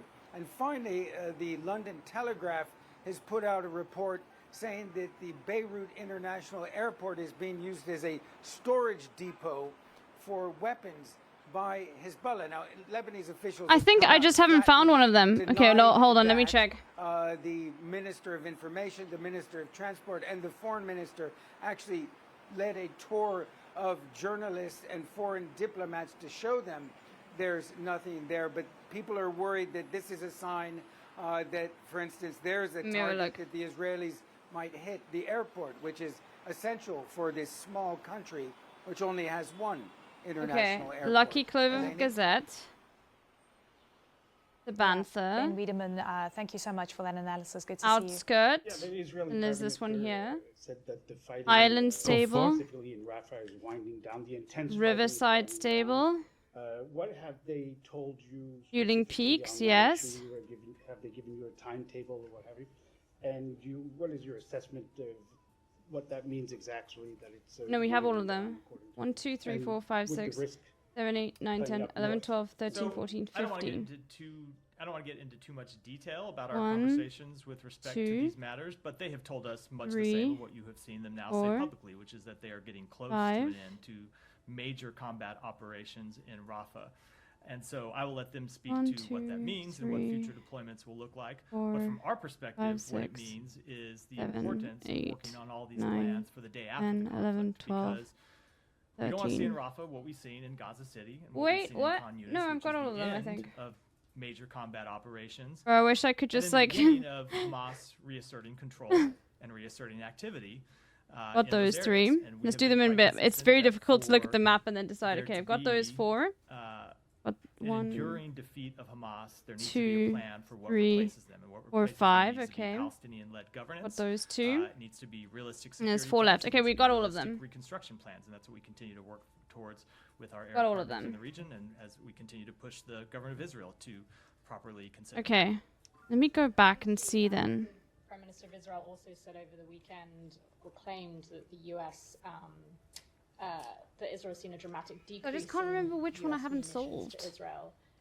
Could you explain to us what the Biden administration understands from his word decrease, and whether that's correct? I don't understand what that comment meant at all, in the same way that I didn't understand the comments that we discussed last week when we heard them make similar claims. We have paused one shipment of high payload munitions. That shipment remains on pause. It remains under review. There are other weapons that we continue to provide Israel, as we have done going back years and years, because we are committed to Israel's security. And there has been no change in that, so I'm not sure what those comments refer to. Can you comment at all on whether there has been a change in the amount or surging of weapons at the start of this conflict versus now, and whether that might have... So I can't give you a kind of week by week, month by month outline of the amount of weapons. There are weapons commitments that Dueling Peak Stable over in the west, nuclear in the southern east of Hyrule. There are times when they order from us, pay the United States for, let's say just for example, 20,000 of a particular munition, and they take delivery when they make the order of 5,000, and they were. But I feel like we just came from there.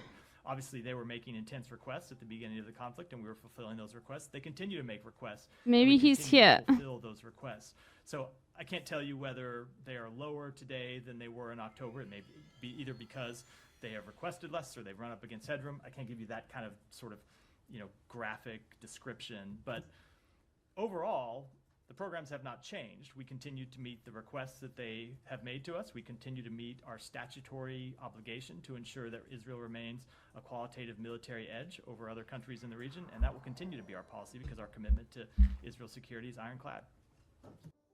Just specifically on the Defense Minister Gallant, he's talked about in some of his public comments.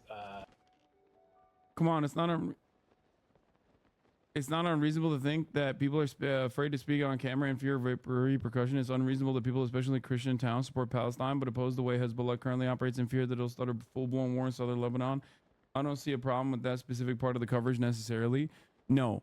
The only reason why you hear that part of the coverage is to say that, oh, look at these Lebanese people.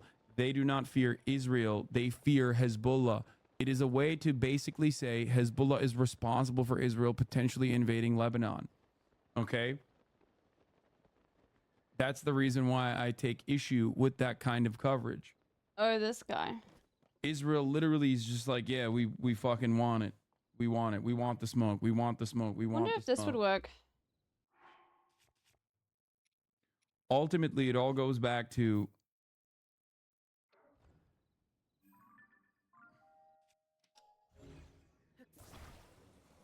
Oh, hold on.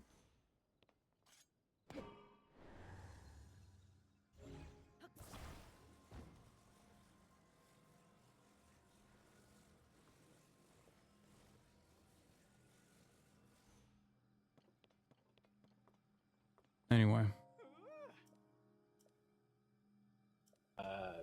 A phase C in the conflict? Is there a joint understanding of? Oh my god, it worked. I will let him speak to what he meant. Oh my god, it Obviously, worked. We talked to them about what their military operations look like, and we talked to them about when they transition from one phase to the other, and how they hope to get to a point where they're not in major combat operations, where they hope to get to a place in Rafah where they are in the north. And It's not that that coverage is false. It's the fact that CNN chose to include that type of perspective.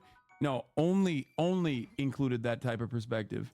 I gotta pee. Con units where you don't have brigades actively on the ground engaged in day-to-day combat, but in terms of what they mean by that, I think it's appropriate for them to speak to. There has been some comments from Israeli officials talking about, over a long period, but talking about the future security arrangements in Gaza. You talked a little bit about the sort of post-war future. I wonder, is there an agreement between the U.S. and Israel on what that might look like? Who's actually going to be in charge? In the meantime, when they seem to be moving towards that, you've been talking about this as something that's going to happen, off in the future. But if they're actually He moving should to be that around here. This is the situation, Duding Peak stable. I think you've said before, you don't want to see the Israelis reoccupy Gaza. Yeah. Isn't that kind of what we're heading towards? So there is no agreement. We do not want to see them reoccupy Gaza, which is why we continue to push for an alternative to that. And you've heard the secretary say this, that absent a plan for security in Gaza after the conflict, All right, let's have a look around. a political path forward, you will end up with one of two things. One is Israeli occupation, or two is this state of anarchy where Hamas can reassert control. And neither of those are acceptable to us. We don't think either of those are in Israel's interest, obviously, either, which is why we continue to work on plans for an alternative proposal.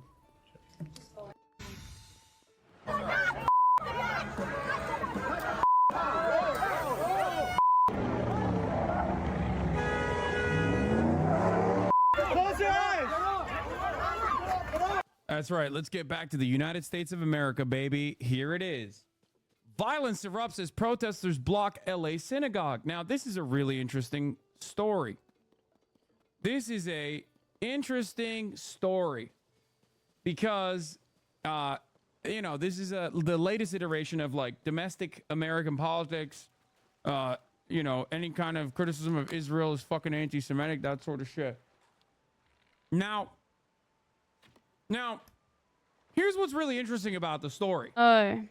Let's watch the Fox News coverage over it for a second, and let's see the violent pro-Hamas mob. Like, what were they doing?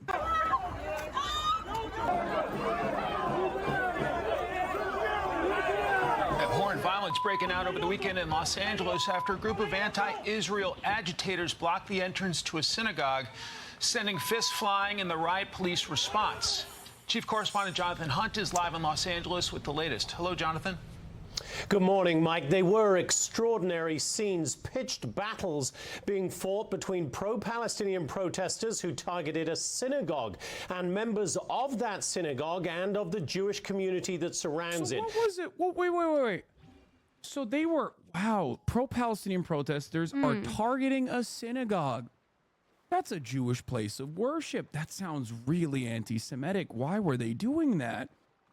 Is it because they are, in the words of Joseph Robinette Biden, motivated by an ancient form of Jew hatred? Is that what it was? Okay, I need to look it up. I wonder, can't what could it be? he's at the top. What was the reason? I mean, God. Never mind. Don't need to look it up. These I don't have any more rockets. This Hey, let me all go get some more taking rockets. place in the heart of Los Angeles, in the middle of one of the city's largest Jewish communities. About 100 pro-Palestinian protesters descended on the area Sunday morning, and almost immediately violence broke out as those protesters tried to block the entrance to the Adass Torah synagogue. Jewish counter-protesters tried to push them back, and for some time, violent fights. Okay, 6-minute coverage total. 1 minute and 14 seconds. No, I didn't look they it up. Still are just saying I like, just oh, these looked guys just hate Jews. That's up. it. Please look no further into the situation other than these guys just hate Jews. Broke out between the two sides. When they're screaming globalize the Intifada, they're screaming kill Jews for being Jews. And, oh my God. you know, no, not going to let that happen. Riot police intervened to try to keep the two groups apart and clear the pro-Palestinian protesters from the Jewish neighborhood. But tensions remained high for several hours. And at one point, at least 8 officers with weapons drawn ordered... Guys, fucking spoiler alert, okay? Please stop trying to link me shit about what the actual story is. I know what the story is. Do you think I don't know what's going on? This happened in my fucking backyard, okay? I know exactly what happened. Stop spoiling it. Ordered 2 pro-Palestinian I'm doing something here. Protesters from their car, clearly concerned the vehicle itself could be used as a weapon. Los Angeles Mayor Karen Bass condemned the protesters, saying, quote, today's violence in the... Suck my dick, every single person involved in this. Fuck the police. Fuck Karen Bass. Fuck that piece of shit. Fuck all of those pieces of shit that were fucking doing this event at the synagogue. Okay? Now, I wanted you to get a better understanding of what the fuck is happening here. You got the fucking riot police out there. Wow, they are really doing a pack watch on these anti-Semites, it seems. So what actually happened? Why was there a protest outside of the synagogue? Is it because they're like, we don't like Jews and we don't want them to fucking go to their place of worship? Is that what was going on? Is that what was happening there? Or was a similar story that has happened in fucking Long Island 1,000,000 times over, by the way, and also in New Jersey, by the way, happening at this Los Angeles synagogue? It's the second thing. It's not that they were like, oh yeah, you can't go into the synagogue. We hate you. You're Jewish.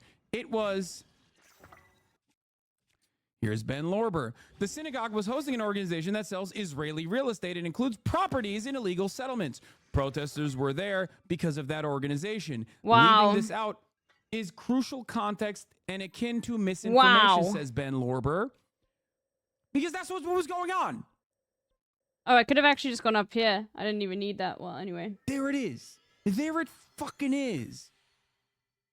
I fucking hate this shit so goddamn much. Everyone is such a fucking monstrous piece of shit, dude. Holy fuck. Selling stolen land at a synagogue, says Matt Lech, and then crying that people are hating you for your religion is one of the most simultaneously cynical and insane gambits I've ever seen. The notion, like the insanity, the fucking absolute, unrestricted, unfiltered insanity of being like, you don't understand. The Jews epigenetically have to sell real estate on stolen land. This is a part of our religion. Is the most anti-Semitic shit crafted in the motherfucking halls in the basements of 4chan. Okay? What are you doing? What are you saying? You don't understand, guys. You don't get it. We have to sell stolen land. It is a part of my religious upbringing and development, is what Nazis say about Jewish people. Why are Zionists literally saying Nazi shit about themselves? What is happening?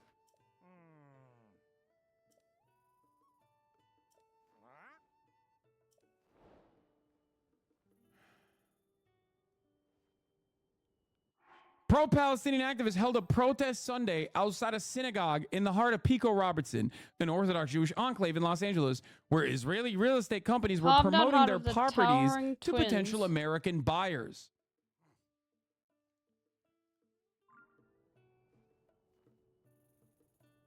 I assume I'm blocked by Hen Mazig.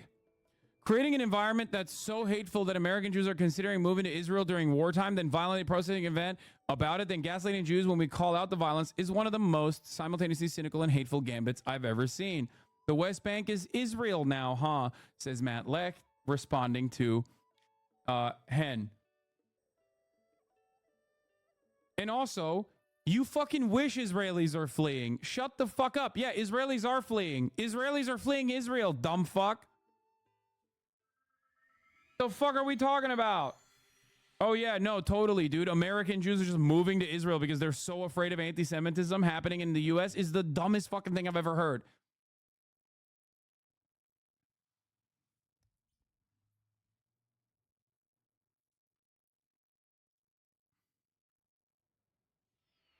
Please watch this video, the clips they showed without them being edited. Wow. Zionists in LA try to lynch protests against their fire sale of stolen land while the LAPD watches, and the media and politicians paint the protesters aggressors and the protests as anti-Semitism. This guy seems suspicious. Israel has colonized America. Okay, calm the fuck down. I don't know if this is some fucking Nazi shit, but it doesn't matter. I want to see the fucking full context. I can't do that here. Hold on. I've got some things to do quickly. Wow. Wow. Wow. Look at that. Look at the anti-Semitism happening here. Dude, I'm sorry. You cannot be in the direction of my kick. I'm a Zionist, a protected class in America. If you are in the vicinity of an area that I want to kick, you just, you know, you have to get kicked. Yeah, you got fucking rabid cultists over here surrounding a motherfucking Range Rover, and the LAPD is arresting the owners of the Range Rover. Nice, dude.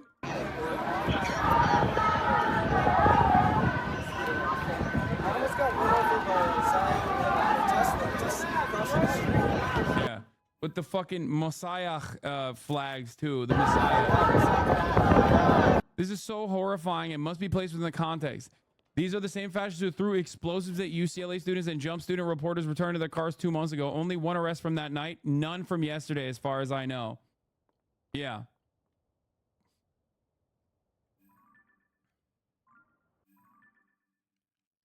Here's what happened.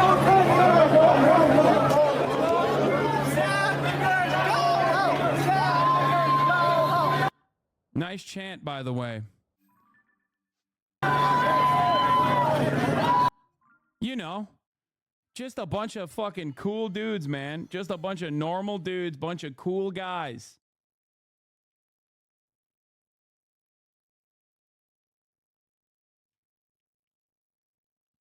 What are the Messiah flags about?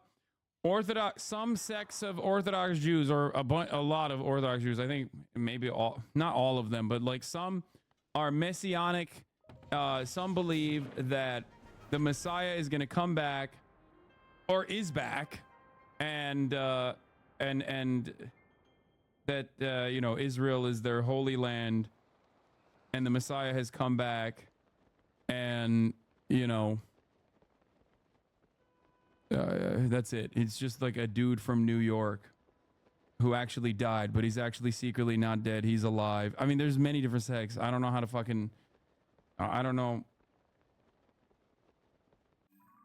A lot of them believe that Lubavitcher Rebbe was the Messiah. Might as well go here because we haven't been here, I don't think. Oh no, hold on. No. Go there very easily. Yeah. It represents a cult that believes the rabbi that died in the 1990s is actually still alive and will come.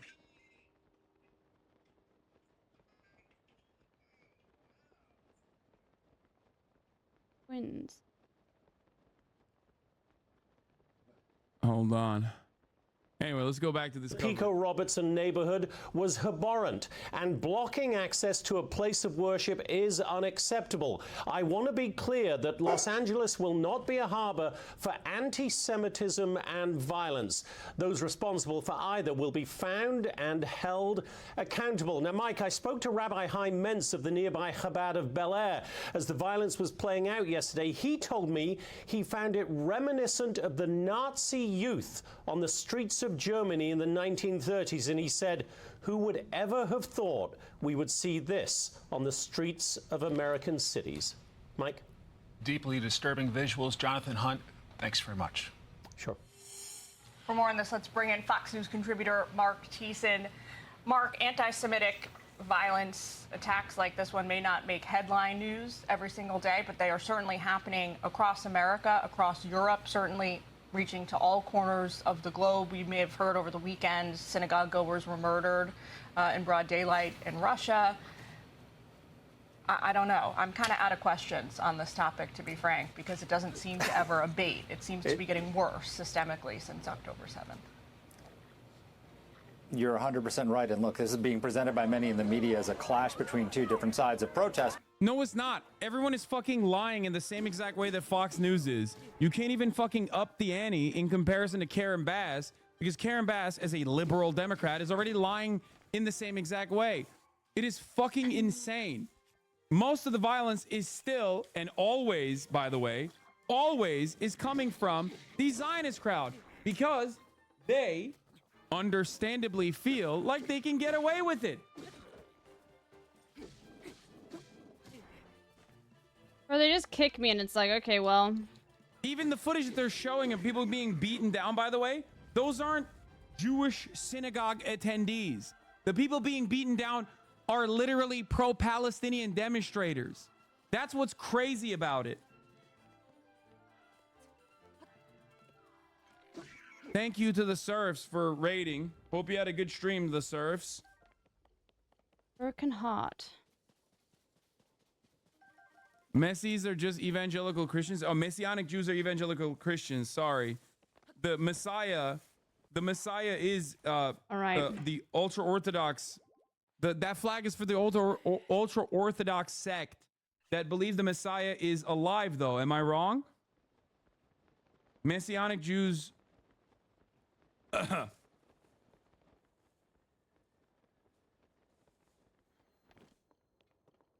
Okay, well, we found it. Anyway, there's nothing more insane to me than conducting these illegal affairs. Conducting these fucking illegal affairs in a motherfucking synagogue as a mechanism for shelter in the most cynical way possible to shelter yourself from potential criticism. Woo, let's go. Yeah, it's a Chabadnik flag. Anyway, why are we watching this busted ass coverage? Because it's good for you to understand where the fuck these rabid psychos come from when people go, oh, did you hear about the anti-Semitic attacks on a synagogue? And once enough time has passed,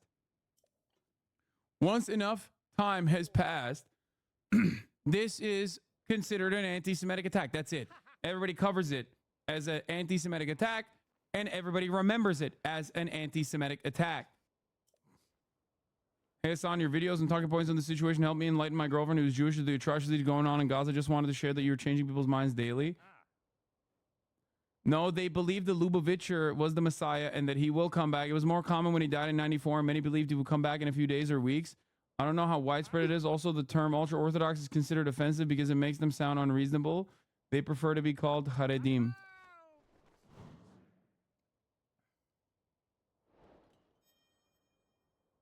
Some religious Zionist Jews are monarchist Messianic Jews who literally want to rebuild a temple in Jerusalem as a practical project, and in some cases that there will be a king descendant from the genetic line of King David to rule Israel. There's many sects depending on the specific demographics. Some like Chabadniks like think Rebbe Schneerson was/is the Messiah. Some don't, but yes, they're all very insane. Exactly. That's why I was like trying to. That's why it's complicated to fucking explain it. Yes, it's insane. It's just a cult. Okay, it is. It's just cultish shit, and it doesn't like the dynamic doesn't change when it is a Jewish cult. Okay, it's still a fucking cult. It's like when you're mainlining fundamentalism. It's like seeing those fucking British Salafist podcasters talk about like women breathing the free man's air is actually fucked up. Okay, that was close. Like is no different than like shit that you see on memory TV. It's fundamentalist. It's also ridiculous. It's cultish. It's not a clash between protesters. A pro-Hamas mob targeted a synagogue. They didn't protest in front of the Israeli embassy. We keep hearing, they're not anti-Jew, they're anti-Israel. They didn't choose the Israeli embassy or the Israeli consulate in Los Angeles. They chose a synagogue, and they surrounded. They didn't just protest. They shouted anti-Semitic chants. They beat Jewish protesters. Imagine if this had been done to a black church in Los Angeles. If a bunch of white supremacists had surrounded a black church, started attacking black churchgoers, beating them, using pepper spray against them, do you think it wouldn't be front page news in every newspaper in America? Do you not think the President of the United States would have issued a statement by now? But because it happens to Jews, it's okay. It just we just let it go by. Another bad day for the Jews in America. My God. I want to ask you about this too. New York Congressman Jamal Bowman over the weekend, I don't know, spoke out, yelled out against Israel, the Biden administration's Israel policy. He ranted and raved against AIPAC. Take a listen to some of what he said. You're going to show AIPAC the power of the mother South Bronx. We are not going to stand silent while U.S. tax dollars kills babies and women. I and love it children. when politicians My swear. opponent Oh my God, I can't tell supports you. genocide. Ceasefire Especially now. over a genocide. Ceasefire now. Ceasefire now. There are plenty of Jews, Mark, as you well know, here in Washington, in his district in New York, who are critical of AIPAC. But this is something else. I don't know what this is. Well, also, why? Can you imagine? Why is it something else? It's a genocide, dude. Why is like, it something else? Why? Yes.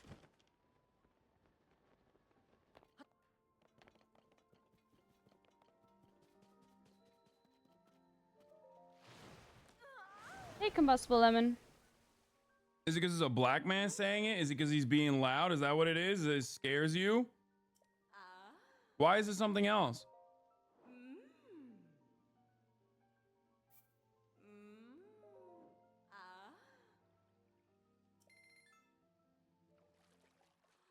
I'm just confused.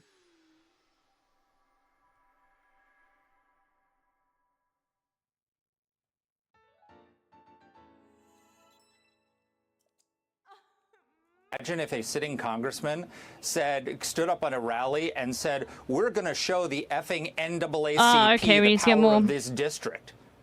What the outrage would be, and this is the problem, is that The NAACP does not represent the interests of a foreign organization, you fucking idiot. Black people in America are American citizens living in America. The NAACP is an advocacy group for black people in America. It's not like representing the interests of Liberia or something. It's not like a Liberian lobby.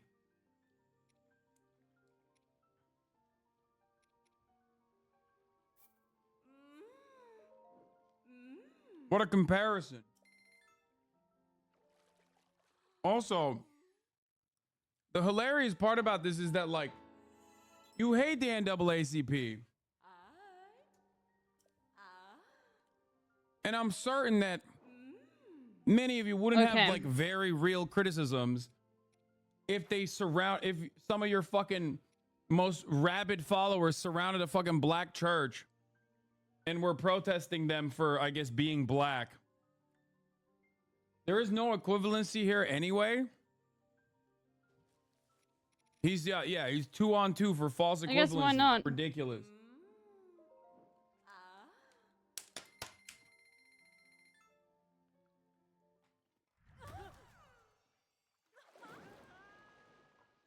America first, by the way.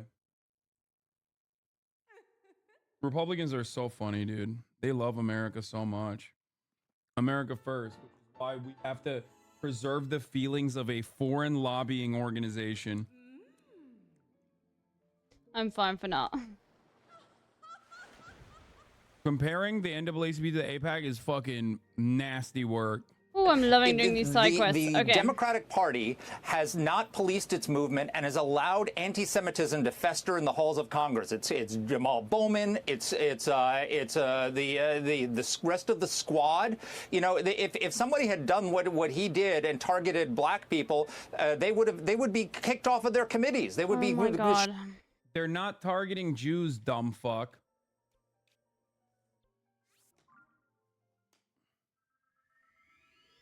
No matter how hard you try to make this fucking narrative stick, I mean, he knows that they're not targeting Jews. Like, get the fuck out of here. He's a Fox News commentator.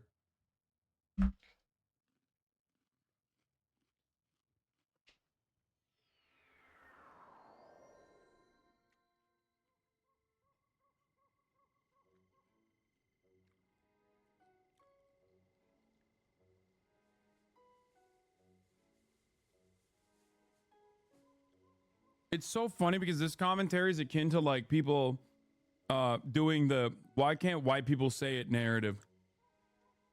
It's just like, oh, like they get to do it. I've decided that they're targeting Jews. Why can't we be fucking racist? While being racist, mind you. All right, already back. Shunned by the Democratic caucus when Representative Steve King back in 2019 said, I don't understand what's the problem with white supremacy and why all the.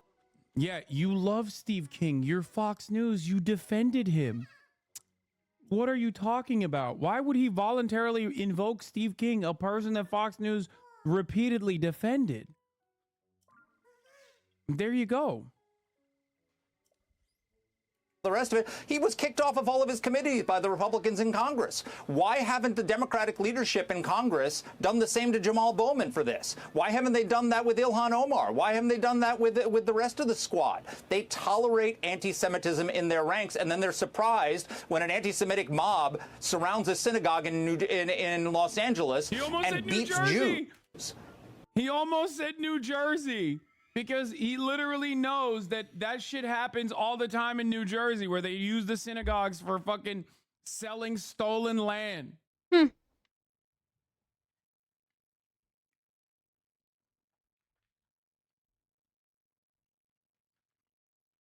This is just like, whenever I like, just when it comes to like this conflict with, well, not conflict, this genocide, this, you know, removing people from their houses. I always try and like, you know, sometimes it's all so much, everything's so horrific, and you feel like you actually can't quite get to grips with how insane what is CNN is allowing to be talked about here, right?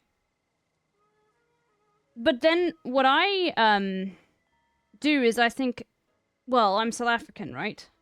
Can you imagine if, like, South Africans were in a different country selling off the land that belonged to, that black people were still, like, living in, and then American news was just like, no, that's completely fine. Like, what are you talking about? Are you being, like, racist towards South Africans? And I'm just like, what the fuck? And that's why I find it so, like, always good to compare it back to South Africa. Because it really makes you, like, think, like, holy fuck, what the fuck? How is this even allowed? Like, you know? Like, can you imagine that? Can you imagine, like, South Africans, you know, maybe actually, let's think of a better example. Like, I guess it would more be, like, South Africans just, like, straight off, like telling, and I guess that analogy works because the difference is like white South Africans are not a protected class, right? Being Jewish is, which is why it's so like easy to hide behind that, even though this has got nothing to do with being Jewish. In fact, you know, this makes life for Jews far less safe, you know? But it's I always take it back to like my own country to like really think, holy fuck, like, because there's just so much all the time, you know? What are we doing? I mean, I know it's not a competition. Like, it's not. You know, apartheid South Africa was better than what's happening here, but it doesn't matter. It's still apartheid. It's still completely unacceptable. But I always just try and like pull myself back. Like, you know, like imagine if CNN was defending that, but in the context of South Africa, which everybody can see, like immediately you think of white South Africans, and you know. But you think of someone who's incredibly racist, really racist, you know? And that is what's going to happen to Israelis. And unfortunately, there are going to be lots of good Israelis in 30 years' time, you know? Like, who... And I think it's going to be way worse because there's going to be that added thing of anti-Semitism on top of it, right? You know, like, because the thing is, you do have to, after the apartheid ends, you do have to deal with how the insane Israeli population, you have to de-radicalize them. But they are being, like, for example, I will never for the rest of my life buy anything Israeli. You know? Like, that's like, and that's, I think it's the same for all of you. You know? It's probably a bit like, you know, maybe before I'm the first South African you've ever spoken to, but it's probably how you'd think twice about buying something South African. I mean, normally most people assume it would be a black South African, so that might be different, but like buying something from a white South African or being introduced to a white South African, like you guys know exactly what I'm talking about. Like most of the time, there's always going to be that thing in your head, like this person could be really fucking racist. And it's good to keep that, especially with interacting with South Africans overseas, because like they could be, okay? Especially if you're a minority, okay? Like, don't just think, okay, I'm the one good. Like, there are still a lot of racist South Africans, but it's just, we'll see. It'll be within our lifetimes. And American media says that Israel is for the Jews.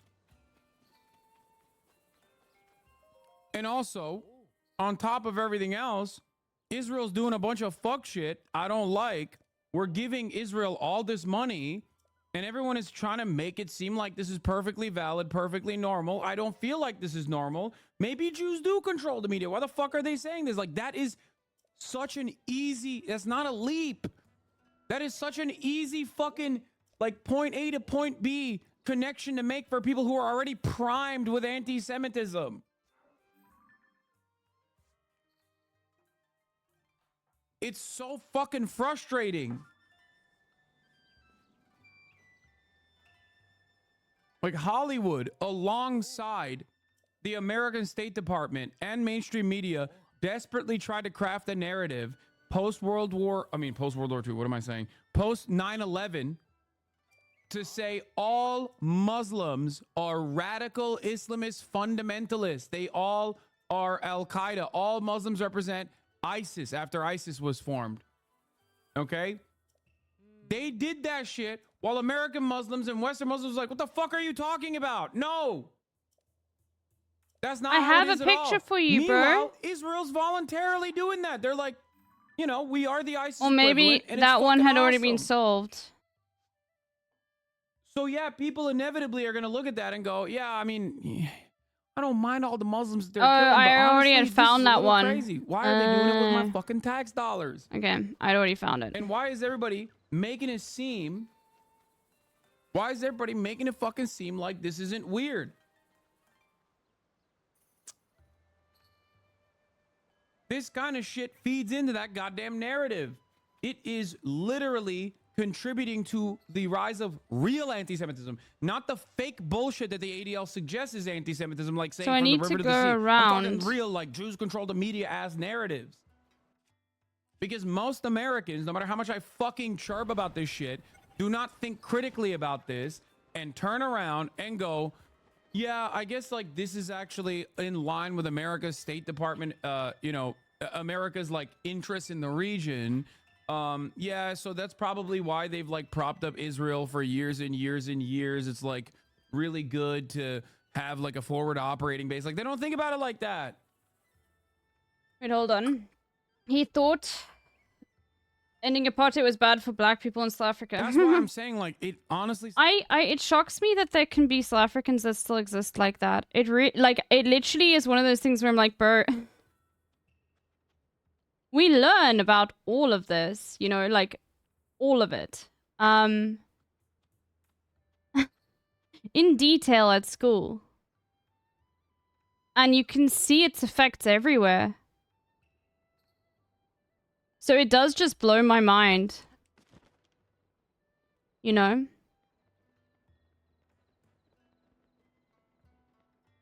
Oh, he's going to say no to me again. America was encouraged to run by the Democratic majority for Israel PAC.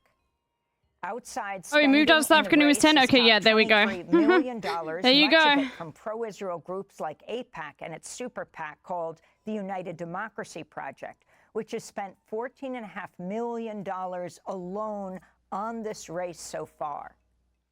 Squad member and fellow New York Congressmember Alexandria Ocasio-Cortez was among the headliners supporting Bowman on Saturday at a rally in the Bronx. And I want to tell you why he's under attack. We do have his back, don't we?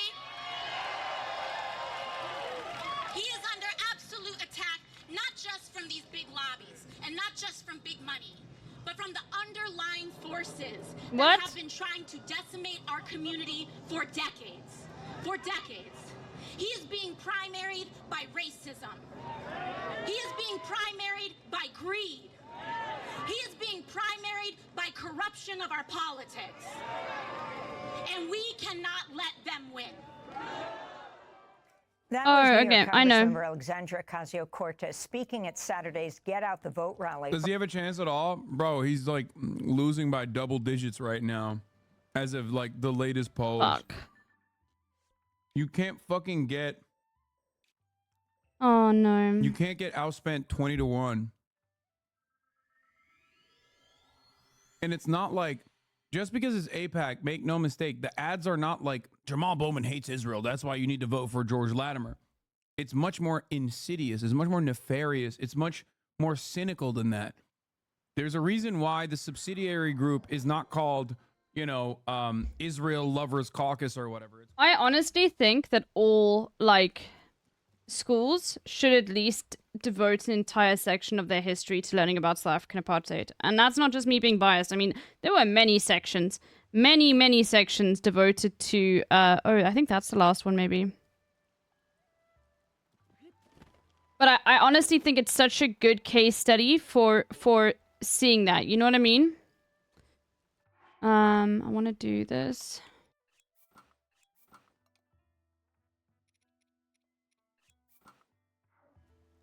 All right, I'm completely... What is this? Okay. See, wasn't AOC down double digits the week before she first got elected? That's crazy. AOC was an unknown entity with a phenomenal door-knocking operation going up against, like, a dude who was never in the fucking district because he's too busy fucking fundraising for the Democratic Party. AOC benefited from a lack of interest in that race. This race, a lot of people are interested in. This is the most anti-Semitic...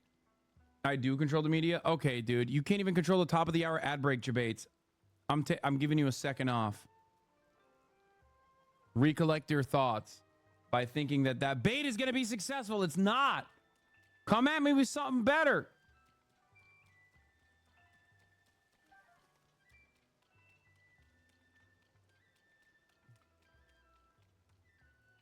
If they're going after Bowman so hard, how is AOC not a target of AIPAC? Because AIPAC, contrary to what like anti-Semites believe, doesn't have unlimited money. So they look at races where they could potentially actually primary the opposition. They have tried primarying AOC. They failed spectacularly. Not just AIPAC, but like other groups that fucking despise the squad have tried to do this. AOC is phenomenally popular in her own district. So for this reason, AIPAC knows not to spend any fucking money on that. Okay? Anyway, here's the 3-minute ad break. Now, by the way, as I said, AIPAC knows where to spend the money. This is, if they take out Jamal Bowman, that's great. It's perfect. You used a shit ton of money. You showed everyone else, we will throw the fucking kitchen sink at you. The goal is to try to create a chilling effect. No criticisms of Israel whatsoever. Do you understand? Jamal Bowman got redistricted. His district grew, which featured Westchester, so like parts of a wealthier, whiter demographic joined his district. He is in a contested neighborhood now, so that opens him up. He's seen as like a potentially weaker candidate. That's why they're outspending 20-1 and going after him in this district, because they're trying to max out on they're trying to get the most out of their money. They're trying to max out. They're going after Jamal Bowman and they're going after Cori Bush, both, you know, black and very progressive congresspersons, by the way. Yeah, they want to make him a cautionary tale.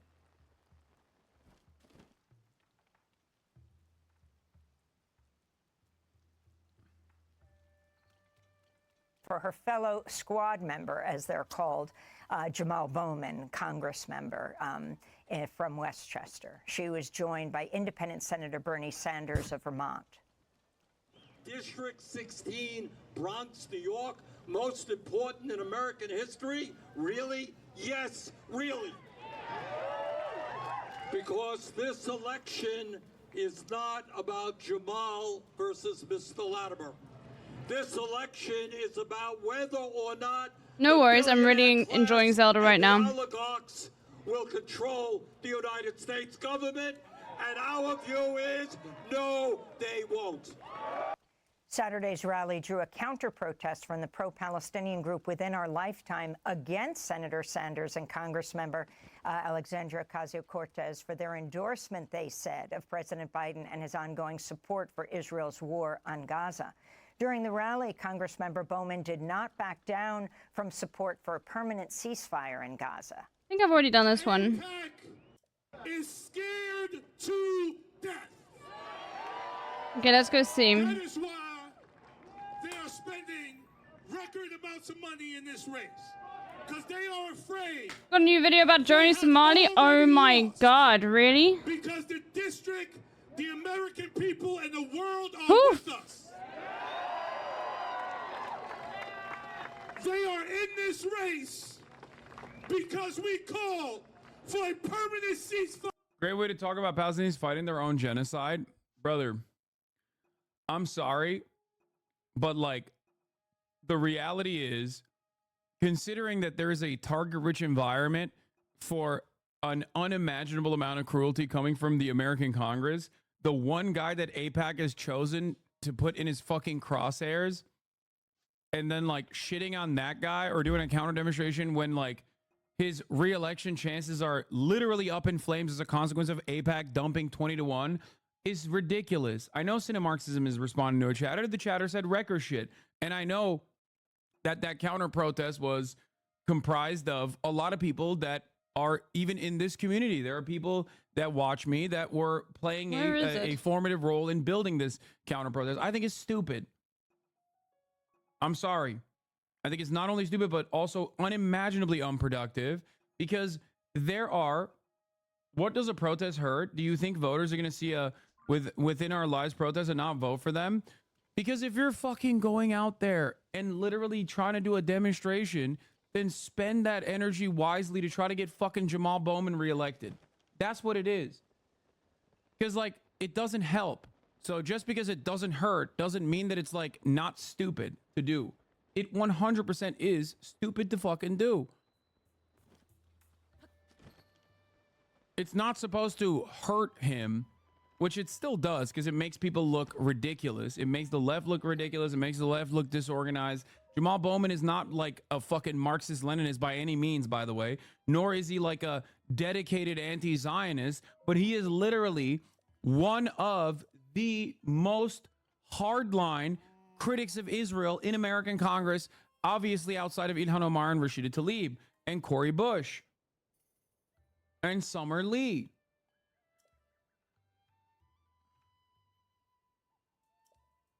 Go fuck yourself. I fucking hate you. This is what I mean, okay? 15-month subscriber. Yeah, okay, dude. Yeah, fuck me, okay? You're right. Fuck me. I am not loyal to the Palestinian emancipatory cause. You're right. You fucking caught me. Although I have withstood significant punishment from the very same groups, from the very same fucking organizations as a consequence of my fucking outward support while you were shitting in your goddamn diapers for the past 10 fucking years. Fuck me, because I think it's ridiculous to do this.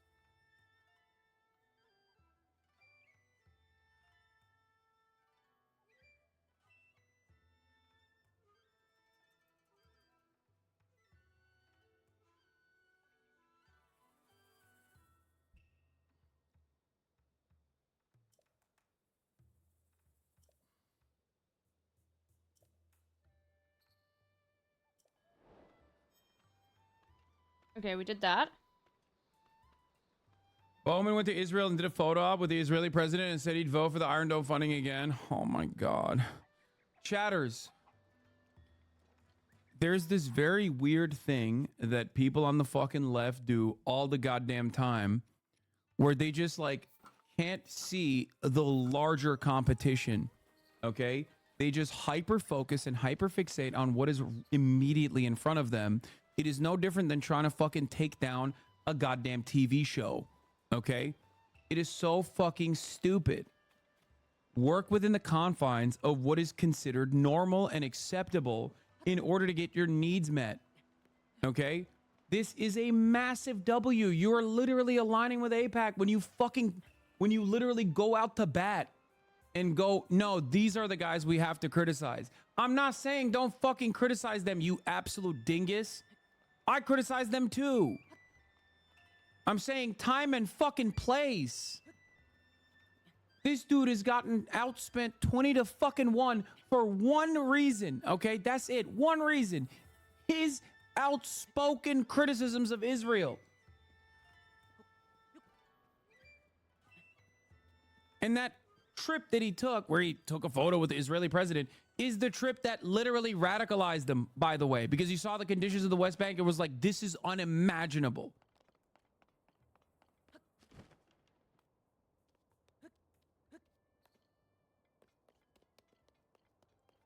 If you got this level of smoke, there are literal New York Democratic Party politicians right now that are unironically, and I agree with Brace on this when he said this, definitely violating FARA every fucking day of the week. Okay? Hassan, that's Ta-Nehisi Coates? No, he did too. He had the same experience that Ta-Nehisi Coates did. He went to West Bank with J Street and was like, this is the worst shit I've ever seen. I know exactly what the fuck this is. Yeah, go yell at Richie Torres, man. Yes, it was Bowman too. Shut the fuck up. I know more than you, okay? Suck my dick. God damn. There, we did it. It took fucking 4 hours, but I'm finally pissed off. I hate this shit so much.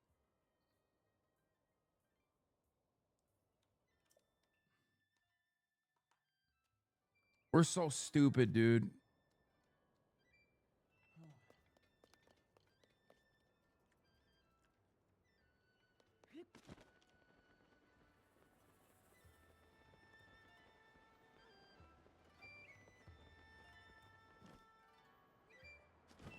And it's not just Ta-Nehisi Coates or Jamal Bowman. Plenty of people that go to the West Bank get that same exact radicalization. It's not unique. It's just so unimaginably cruel and so glaringly obvious, especially if you're a black person, to recognize exactly what the fuck is going on in front of your eyes. So they're not alone in that radicalization. All right.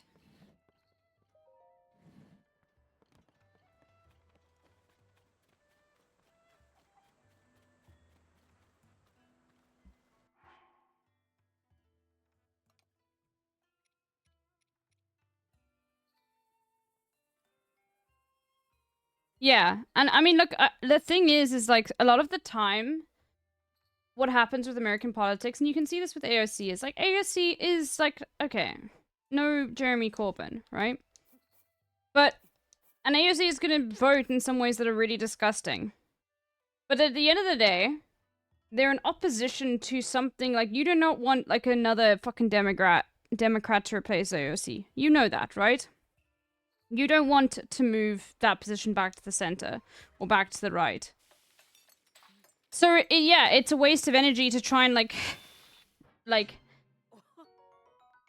openly campaign against these individuals or saying, yeah, no, they should lose their seat, when it's literally, you know, you're going to be replaced by someone. Yeah. No, you don't protest against these people. That is record behavior. It's like very holier than thou, or not understanding American politics. Like, criticism is very important, but at the moment, America's shifting right. To be even remotely aligned with the agenda of AIPAC.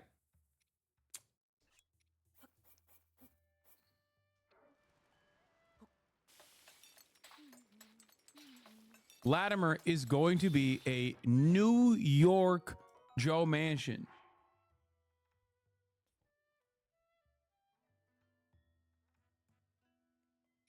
Fire in Gaza. And we're going to keep calling for a permanent ceasefire. They're being cumbersome because they betrayed the movement that first got them elected and didn't seek the assistance of foreigners. You're right, so punish them. Dude, sin of Marxism. You fucking hate politics. You hate electoral politics. Why are you cynically acting like you give a shit right now? I know you. I know you personally. It's ridiculous. The greatest example is the fucking council district. All the people that I fought for, they all fucking sided with the police on numerous issues, okay? And even went as far as to defend Israel on certain circumstances. Now they're fucking voting against Israel. Please. Bro, I've knocked on a fuckload more doors than you, I guarantee it.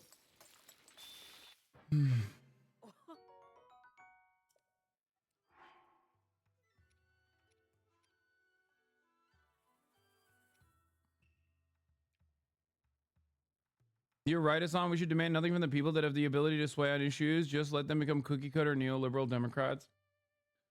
That's not what I'm saying, dude. That's not what I'm saying at all. Oh my God. I hate this so much. I think that there is a genuine inability for a lot of people to fucking... The fuck?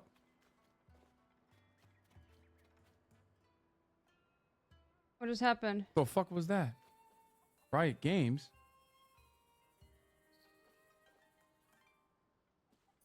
What the fuck just happened? What happened?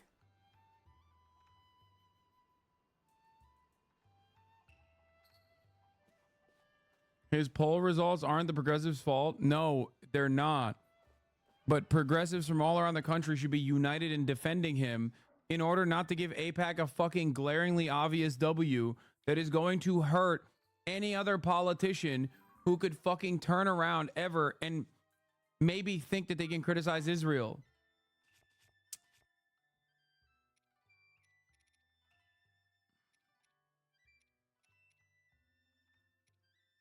Oh, do I not have any light? This conversation is unimaginably silly.